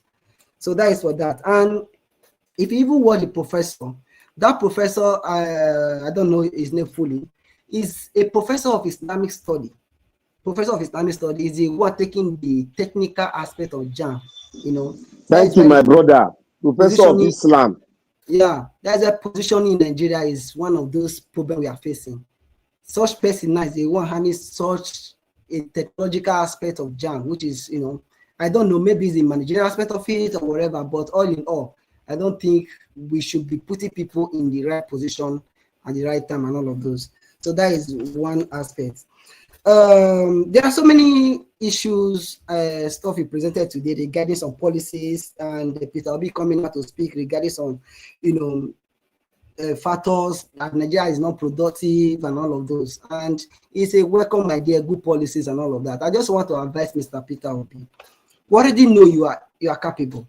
We already know you have the intellectual capability or whatever to lead the nation. But at this point in time right now, there are decisions I believe you should be making at this point. Like what other persons have said, electoral reform is one of those things. Because if by tomorrow they're seeing you out again, I trust you will not do anything. You will not do anything. Yes, you know, it's one of those, you have to develop a tick back if you want to. And in addition to that, I don't even see a pathway you running on alone. There must be a coalition. I don't know who you are going to whether with the Nigeria people or whoever, but the point here is that you can't go there alone. That is one. I also want to thank Oshoma based on what he has said in some areas. You know, he actually named the head in the right part and also I believe most of all these leaders, especially Mr. Peter, will be another person who want to really believe 2027 they want to rule or lead or whatever. They should take some advice from people or what people are saying online. Because you cannot just tell me that we are preparing for 2027. There are some key factors that actually, you know, take you out of the election 2023 that they use, and you are still there looking at it because you don't want to offend anybody. In this Nigeria, like I said earlier, before now, as a majority of all the institutions in Nigeria have been taken over, and it will take, I don't know, with heavy many institutions or people coming together to be able to take it off from these people, especially with Mr. Tinubu, the president right now, President Tinubu, as in to take power from these men or these people, it will be difficult, except the people come together. And you as a political leader, you form a coalition, I don't know, positively coalition to be able to take power from this set of persons and all of that. Mr. Black Panther, thank you so much for your submission. But there are some things you keep saying, the Sahel, the people, the Westerners and all of that, they are the one and all of that who's taking over. The point I'm just asking, when Traore take a decision that they don't want to be subservient to those the French colonies or whatever they call them, is Traore not still living? Are the people across the world not supporting Traore? They are. Even we in Nigeria, we are also supporting this same man. If you come here in America today, you see many Black Americans, the white American, many other persons are also supporting the same person. My whole point is that when you have a leader who is ready to lead, without corruption or without any favoritism or whatever, the whole world will support these persons. And you mentioned that what's it called, Libya, what happened in Libya and all of that. I have one reservation, one comment regarding that, because we are all looking based on what happened in Libya in one direction. People are not also looking it in another direction. It's a matter for another day. When the time comes, we'll sit down here and discuss it, because time is fast spent right now. Because we are all saying America came, these people came, they take off a Gaddafi and all of that. There are also other agenda, you know, that we also need to discuss the other angle regarding that aspect. But that is on the other hand. So all in all, there are policies that the current government, if they are willing for them to be able to move this nation forward, they should go in that direction of moving this, especially in the area of economy, productivity. And you're talking about made in Nigeria policies, like one of those videos you show. Those are some of those things. And in order for you to have made in Nigeria policy, product or whatever, there are key factors, which is the area of productivity. And in talking about productivity, in production, there are major factors of production that we must look into. One of those factors. Okay, one of those factors is land. And another one is called labor, capital, and entrepreneurship, and all of that. Nigeria, we don't have land. They'll be taken over by the Fulanis, S-men, the terrorists, and all of that. Talking about labor, for you to have people that are productive in nation, educational system, your light, whatever, must work in synergy. You cannot have people come and help you produce, importing people in China to come and help you manufacture your made in Nigeria. It's not going to work. All in all, we must come together, enhance our own value to be able to lead the nation. That's just my quick take. Thank you, Mr. Ellis.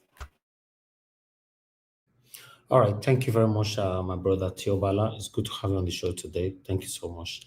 All right. Let's hear from Augusta Louis. So, Louis, it's good to have you on the show. Good evening to you, sir. You have 8 minutes. Talk to us.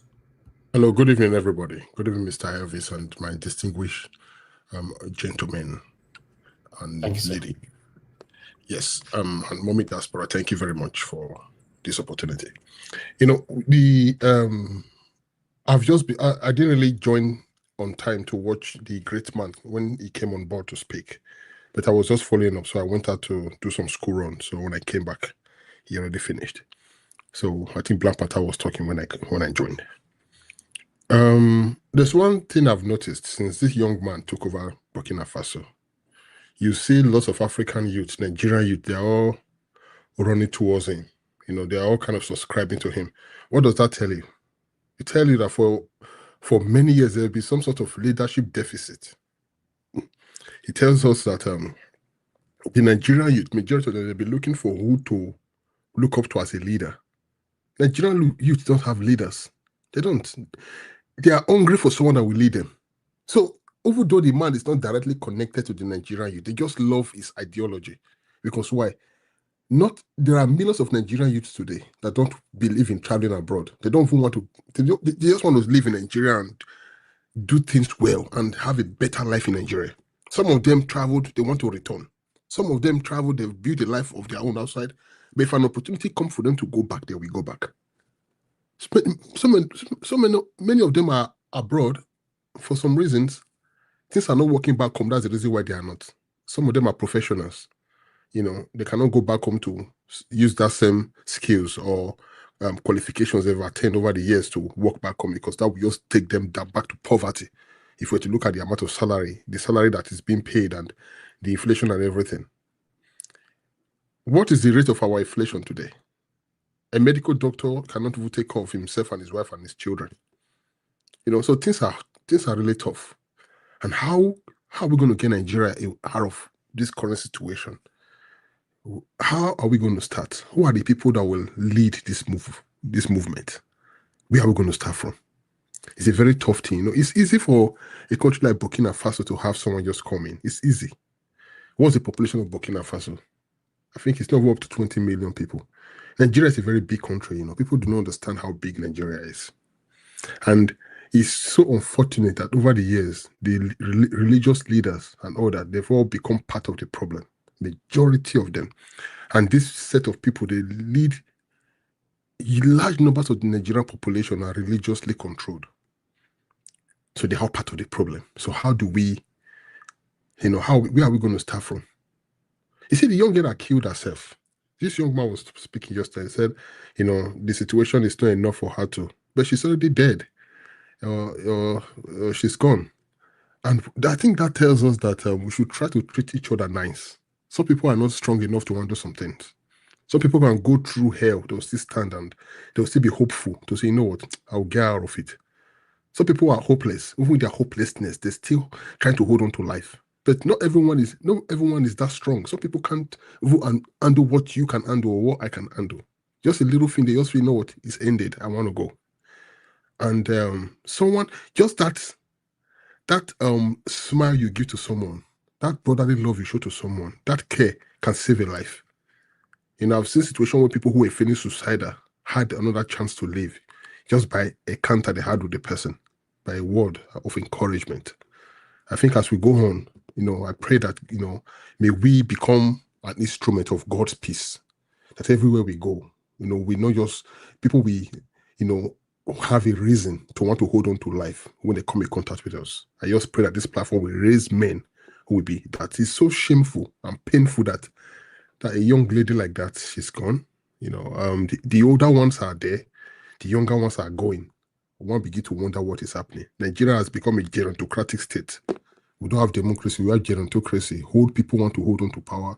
The younger ones are just there as spectators, just watching. While the older ones are sitting on the arena like spectacles. They are just watching the younger ones by themselves. And they are actually sponsoring it. They don't care. You know, it's become a gladiatorial society. Yes, you know, there are some things that are happening recently. Like Mr. Elvis played a video of one notorious man in Edo State who has been arrested. This is a problem. You know, people do not understand that there's a lot of corruption, you know, in within the community of the Benin Kingdom. Lots of corruption that this current about Benin is trying to clean out. Lots of corruption. When he became after his coronation, one of his plans was to actually deal with the corrupt individuals within the institution. So many of them. People don't know. That's why the rebellion started during Obaseki's government, and Obaseki, shamefully became part of the problem. The governor is supposed to secure and protect an institution, not, yes. So this man is part of the problem. And most of those people the niggas that were suspended, I'll probably just say that going forward, anyone who is a son of a nigger or whatever, should educate themselves. I've come in contact with so many of them who just took the throne from their father. I even met one in London years ago. His father died. He just got crowned as a nigger. So I asked him a simple question, sir. Now that you are now a duke, your dukedom, are you going to use your influence to bring government development to your area? The guy said, what concern government development? He said, that one go buy me Rolls Royce. And I looked at him, I just laughed. You see, some of these people, they have no information about the land. They are not even well educated about the history and the historiography of the kingdom. They don't care. The only thing they know is about Okbei and just start selling land. That's all they know. So bunch of touts everywhere. Bunch of touts. So I love the move, even though it's not, sometimes it's not, the approach may be a bit somehow to many people, but the system still need to be cleansed, because some of these idiots need to be cleansed out of the system. You abuse a position given to you. People go back home to buy land, to build and have, something for themselves. You use your position to oppress them. Nigeria is an oppressive state. And when I saw the comment on Facebook, when that man came out to make a statement, he made some crocodile tears. Some people were saying, oh, thank God, oh, this man is a good man. Oh, look at him, he cried. I just laughed. I said, you know why? This is the problem with Nigerian society is, it is strange when someone in leadership comes to say sorry. That is the country we live in. It is very strange, because most Nigerian people they were brought up and nurtured in a society where anyone with authority or a position of power do not say sorry even when they are wrong. So when someone comes to say, I'm sorry, in a normal society, that man should be arrested. That man should go to prison. But just for saying sorry and comes out and he shares some little crocodile tears, everyone thinks it's a big deal. 1 minute, sir. They all think it's a big deal. Thank you. Because that is strange to them. And you begin to wonder. So to have a better country is to first of all give the people orientation of, they need to see the picture of the country we want to build, or the country we want to elevate. Because right now Nigeria is still controlled by a bunch of criminals. This bunch of criminals are working for the colonial masters, working for corporations that whose interest is at the expense of the Nigerian people. And these guys are so powerful all over the place. So we're going to keep talking to orientate the youth, to orientate the people to understand that Nigeria is not free yet. What we had in 1960 was just a transfer from direct colonialism to indirect colonialism. They are Pinocchios, they are puppets and semi-power. These guys, they pull the strings. They are all sitting in different places all over the world, controlling the resources of the country at the expense of the Nigerian people. What do we have? Crumbs. We are giving crumbs, and we are celebrating crumbs. All right. Well, other people should be far more better than this. I will stop for now. Thank you very much for this opportunity. Thank you. All right. Thank you very much, Sir Luis. It's good to hear from you. It's been for the past couple of days. Thank you, sir. God bless you. Okay, Oga Alabo, I'm going to come to you now for a final submission. You have just 2 minutes, sir. Oga Alabo, you're not available anyway. I'll go back to Black Panther. Black Panther, please, your final submission, 2 minutes. I beg, just give me 1 minute, Jenna. I want to thank everybody here. You see, my brother, Sir Louis, just finished talking now, and as he was speaking, he made mention of the imperialists. People don't really get it. They are still working for their masters. And when somebody wants to challenge imperialism here, you got to go and study hard, because you don't just come and throw it in one corner. Because when you go to the history of Nigeria, Nigeria was a corporation owned by the British. It was a corporation, and that corporation is still existing as we are talking today. Because most of you are not abreast with it. You think it's a child's play.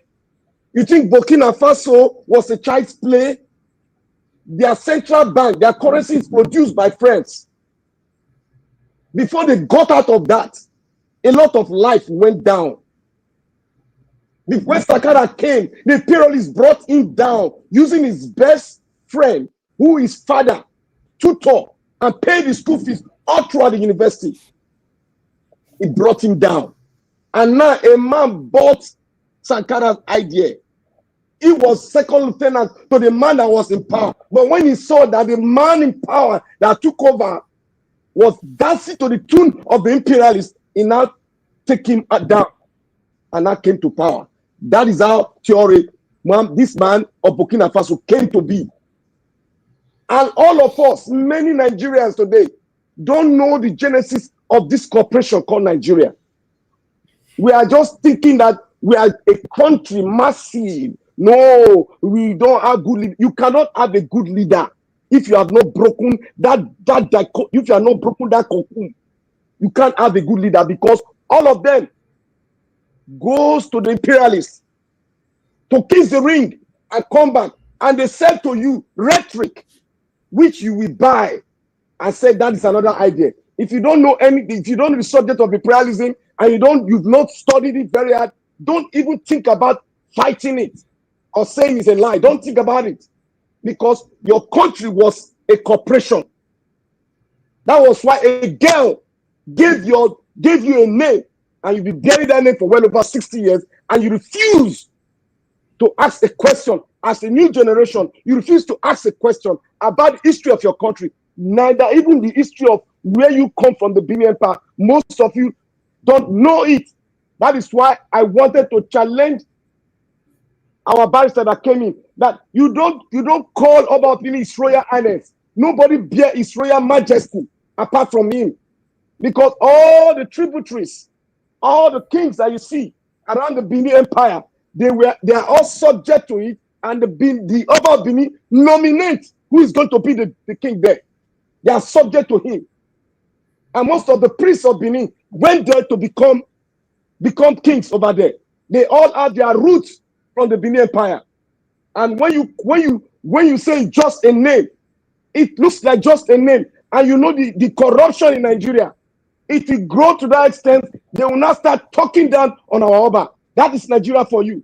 You don't give a name to someone that does not take, how will I put it? You don't need to put a name on any person in the Benin as a subject to the Oba. You don't address that person as His Royal Majesty.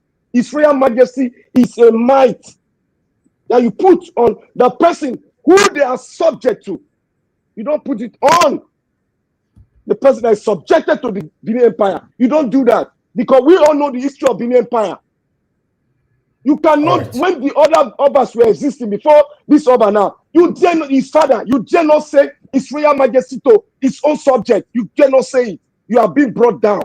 It's because generation has passed and people are paying homage to little things. People are just throwing their history into the trash can and think they can use the generation to subject our historical thing down. It cannot be possible. You don't address any about His Royal Majesty. Only the king, the Oba of Benin, bears that name and nobody else.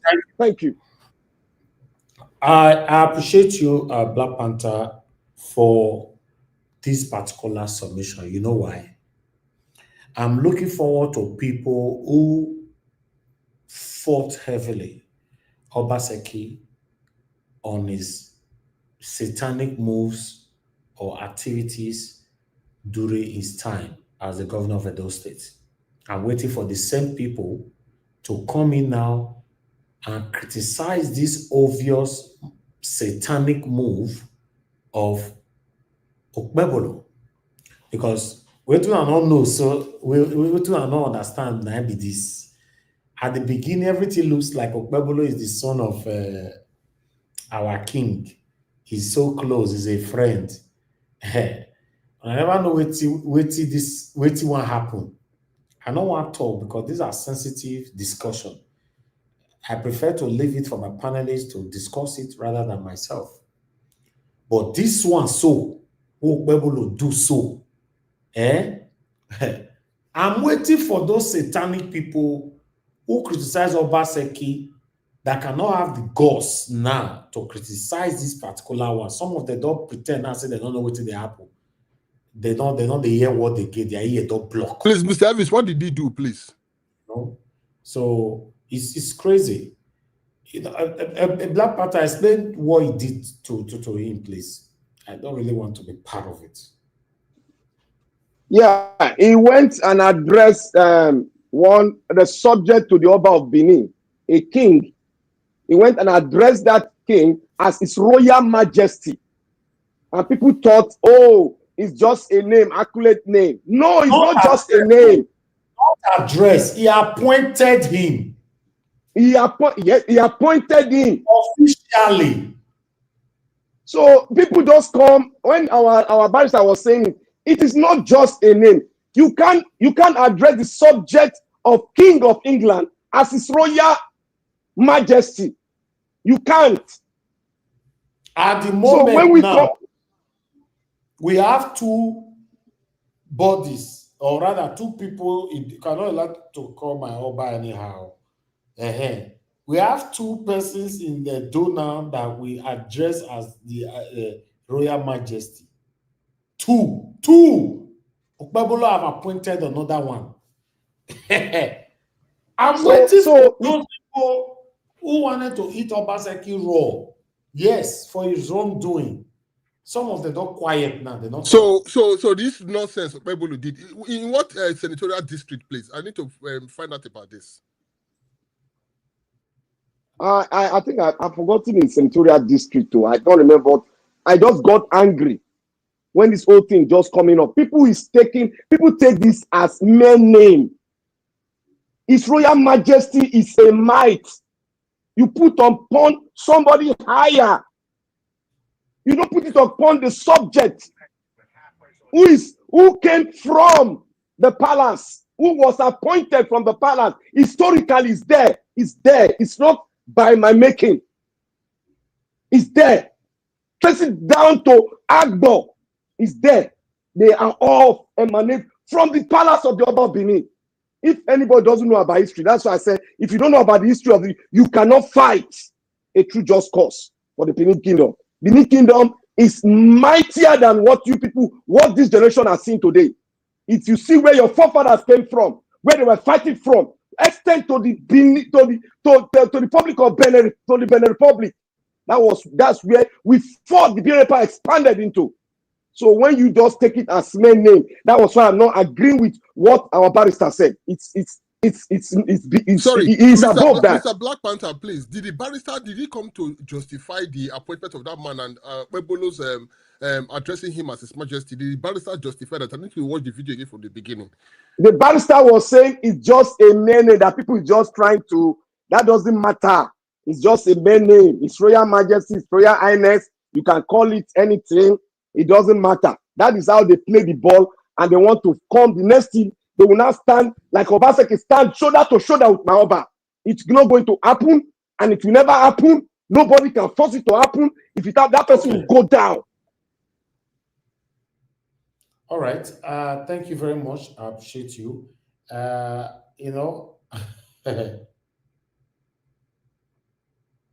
I think Edo people need to be educated about what happened after 1897. People do not understand that. Okay, the letter stated May 14th, 2025, government special announcement. It's hereby announced for the information of the general public that the Edo State government has presented a staff of office and a letter of appointment to the HROM, Royal Majesty. You understand? HROM, Michael Horea, something like that, his name, of the blah, blah, blah, blah, blah, of the Okbela of Esako, East Local Government Area. So one person from Esako, East Local Government Area of the Okbela of that area is now the Royal Majesty, while we have our great king in Benin as well as the Royal Majesty. That's the problem now. This appointment, Okpebolo have sealed it because the letter I'm reading here directly from the government's house, since May 14th, which was just yesterday. Hey, Mr. Obaseki Mr. never do this like this, so where Mr. everybody Evison, scattered. Mr. Evison, do you know the problem we have is there's a huge disconnect from our institution and the government. There's a huge I've talked about this on several occasions when Obaseki started. The huge disconnect is that people are not well educated, and some are also well educated, but because there is an agenda to actually ridicule the Benin, that's on one side. The other side is many people are not educated enough to know the institution they have, and that is really the bigger damage. Because when the government should understand that, and the institution we have is a responsibility of the government to work to protect it. But over the years, we see government deliberately working to want to reduce it for some reasons we don't understand. How can you, as a person, working against your institution of your own land? And that is still the insanity from some political classes that do not understand who they are working for. Let us see what will play out. That was how the governor, sorry, just one minute. That's how the governor, they remove the Kaduna own, just like that, and bring the own. Because the governors are part of this imperialist situation that they are bringing onto our people, changing the culture, killing our education, killing everything. You, Black Panther, please, you don't use those one of the north to do Oba and the chiefs under him. Please. No, I'm not using it. I'm just bringing how they are doing it. Gradually, the governor will the go way they do thing. Sanusi's listings, Black Panther. In Sanusi grandfather, they have dethroned Sanusi grandfather before. Mr. Oduwa, please. You don't just jump in and be talking like that. Let me call you so that use your minutes. Good evening to you. Now talk to us. You have 8 minutes. Thank you. Okay. Thank you, Mr. Naja. I was very sorry for the interruption. It is not because the way he put it, that is why. Very sorry. And keep Blampata, very sorry. And good evening, everyone, the panel. Good evening, Mommy Diaspora. Good evening, commenters, listeners, and viewers. And thank you. Well, I don't really have much to say because I watched a little despite of this thing. Like the jam man, I was crying. I wonder who the kind of tears is showing. You cry to say you fail people or what? Are you going to refund their money for them? Or are you going to give all of them mark and say they pass? And according to what I heard now, that the one that lost his life, are you going to bring that one back? What was that use of that tears for? Then people should not come and say, oh, you have done well. No, if you're supposed to be sacked, and you're supposed to be jailed, because anybody that lost his life during to that process of what the thing you did to them, you have to pay for it. Your tears, shedding tears, coming out in press and say you take consequence. You take consequences. You did not go to prison. How did you take the consequence? Or you did not lose your job. How did you take any consequence? And you still retain tomorrow they pay you a salary. So I don't see anything of whatever that man do. People will come and say, they clap for the man or they give the man respect, the due respect. Because those are fallacies. That is just deceit. That is for that. According to what you people just present of this Okbila chief, Okbila chief, that's from the charge from I think from Ewari, something like that. It was from Ewari. So if you call him Royal Majesty, this is where I now know the reason that people were saying they don't understand English. This man doesn't talk English. Anyway, even talk English, he did not talk English because he's not the one who wrote the letter himself. It is person who wrote the letter. Those one will have put it in context. But the problem we have, it is when people lack unity. That is how things always look like. Because first, those speaking people lack the unity. They don't even know the value of the throne that before them. And that is why you will see people will be claiming, only the Edo will be claiming themselves to be the Benin, while leaving the others. That is one where you yourself start bringing down dethroned and make those people. The person said, I am from this place. Then you are telling, no, you did not belong to me. You are different. Then the person will want to claim stand on his own. So by the time you value the people and know that they are Benin like you, then you will start giving them, accepting them as your son, as your daughter, as your brothers, as your sister. Then giving them the respect that they say. Then let them know where they are not doing well to be doing well. But you always want to tell them, no, a Benin Empire, this Benin, this, the other one not Benin. Who are not Benin? We are all Benins. That's why Medo, you are Esan, the other one is Urobo, the other one is Sekiri. We are all Benins. But this is the throne. And there is none of the king, whether it's Edo, whether Deta, that it is not from the palace that make them that king. No one. Because Thank you, Oga. God bless you for that. One thing people did not understand, it is not one Oba that make all the king. If Oba come, his son become king in another one. Another Oba come, his son become king. Another Oba come, his son become king. Some will even be king before their father left the throne, because due to impatience, then the father will say, okay, you go and look for a place to settle. Then that is how many of something of this nature will happening. But it doesn't mean that they did not deprive their root from the palace. All of them deprived the root from that palace. So if they say, call him Royal Majesty, it is not too late for him to retrieve that letter and say it is error. It is just typical error. It's not Royal Majesty, it's just Royal Highness, because they are all, if we because in our land, they don't appoint king. It is not government that give king to us. Because why? That is where that is the contest between our people and the government that people did not understand. Our people believe on our tradition, our culture, our palace than the white man government, than the white man culture and the tradition they brought for us.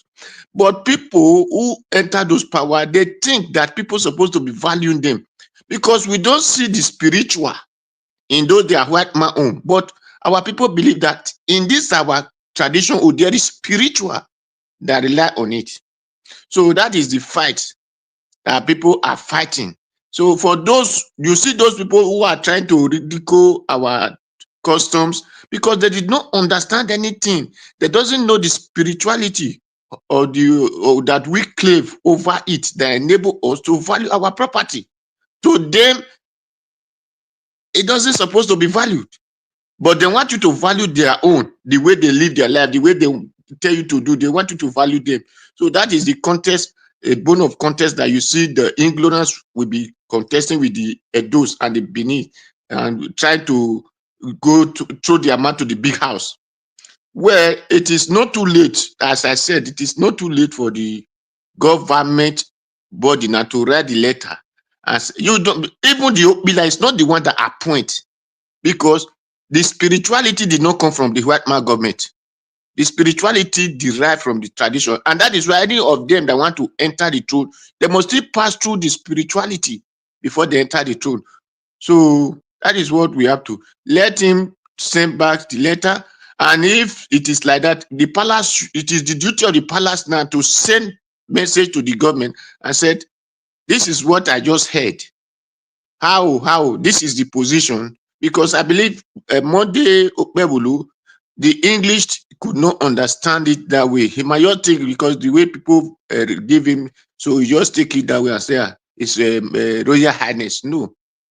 Royal Majesty. No. They should correct him. Now it's not too late.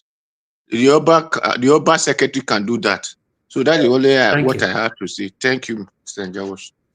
Thank you, Mr. Odua. Everyone on the panel are giving their submission almost 4 hours. It's time for us to round up right now. Thank you very much for coming in, Mr. Odua, to passing that wonderful illustrative submission. Yes, what we're doing well. If Obaseki was criticized, make una join head together to criticize this governor. You know, say when they come, that's what they do. I tell you the other day that Okpebolo He's only pretending for now because he still have case in court. Once your own case for court don't finally finish, I don't go know the real governor wanna get at the moment now. It's confusing me. But I appreciate you all, my people. Thank you so much, everyone that came into the panel today. I would like to quickly appreciate our guest, Barrister Liborous Oshoma, for coming in, for honoring our invitation on a short notice. We appreciate you always. Thank you very much. My brother Black Panther, thanks for the passionate submission.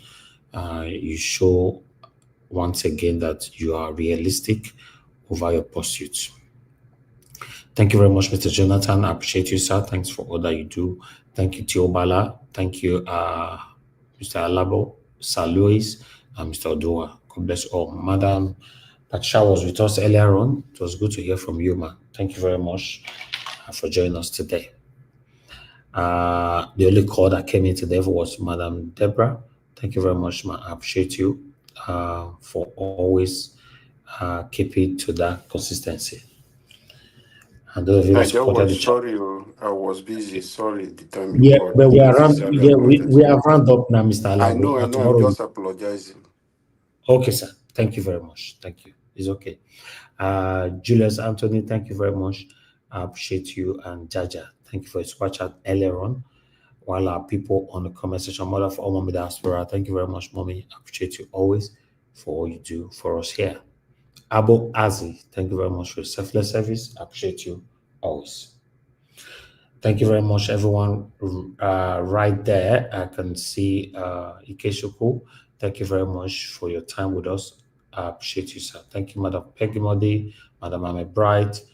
On light, I can see you. Best Max, thank you. E Desmond, I can see you as well. God's grace, thank you. Appreciate you. Samuel Jame, thank you. Thank you, man. Wonderful people. God bless you all.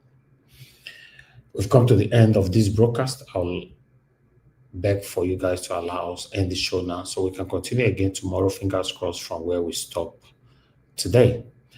If you are new to the channel, you're wondering what the channel is all about, it's straightforward thing we're fighting here, how Nigeria can be a better country in our time. As you and I know that nothing is working right now in Nigeria. We just want it to work. Subscribe to our channel. We do upload a pre-recorded video during the day sometimes. So if you hit the notification bell, you'll be notified whenever we do so.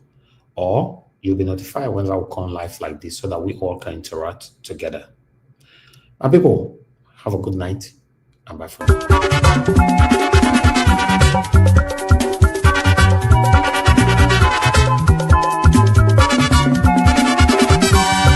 This is what we are living in this world, all of us today in motion. Everybody there in motion. Moving to our various stations. As we there in motion, make we do good to ourselves, yo. Make we do good to our neighbor. Before we reach our station, every walk gets paid. Whether not good or good, nobody walk good. Every walk gets paid. Whether not good or good, nobody walk good. I make a fear my God. Whether not good or good, nobody walk good. I make a fear my maker.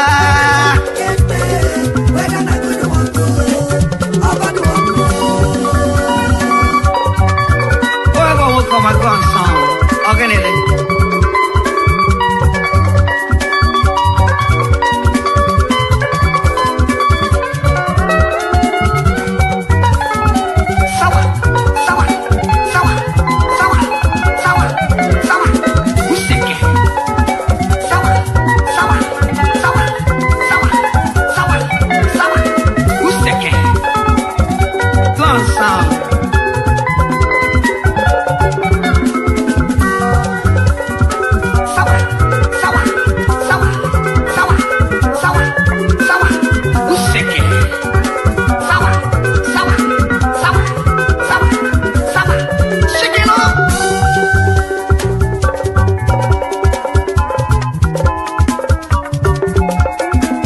Everyone gets paid.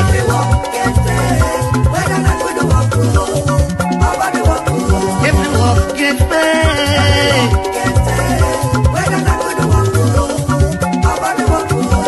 I dey fear my God. I make I dey fear my maker.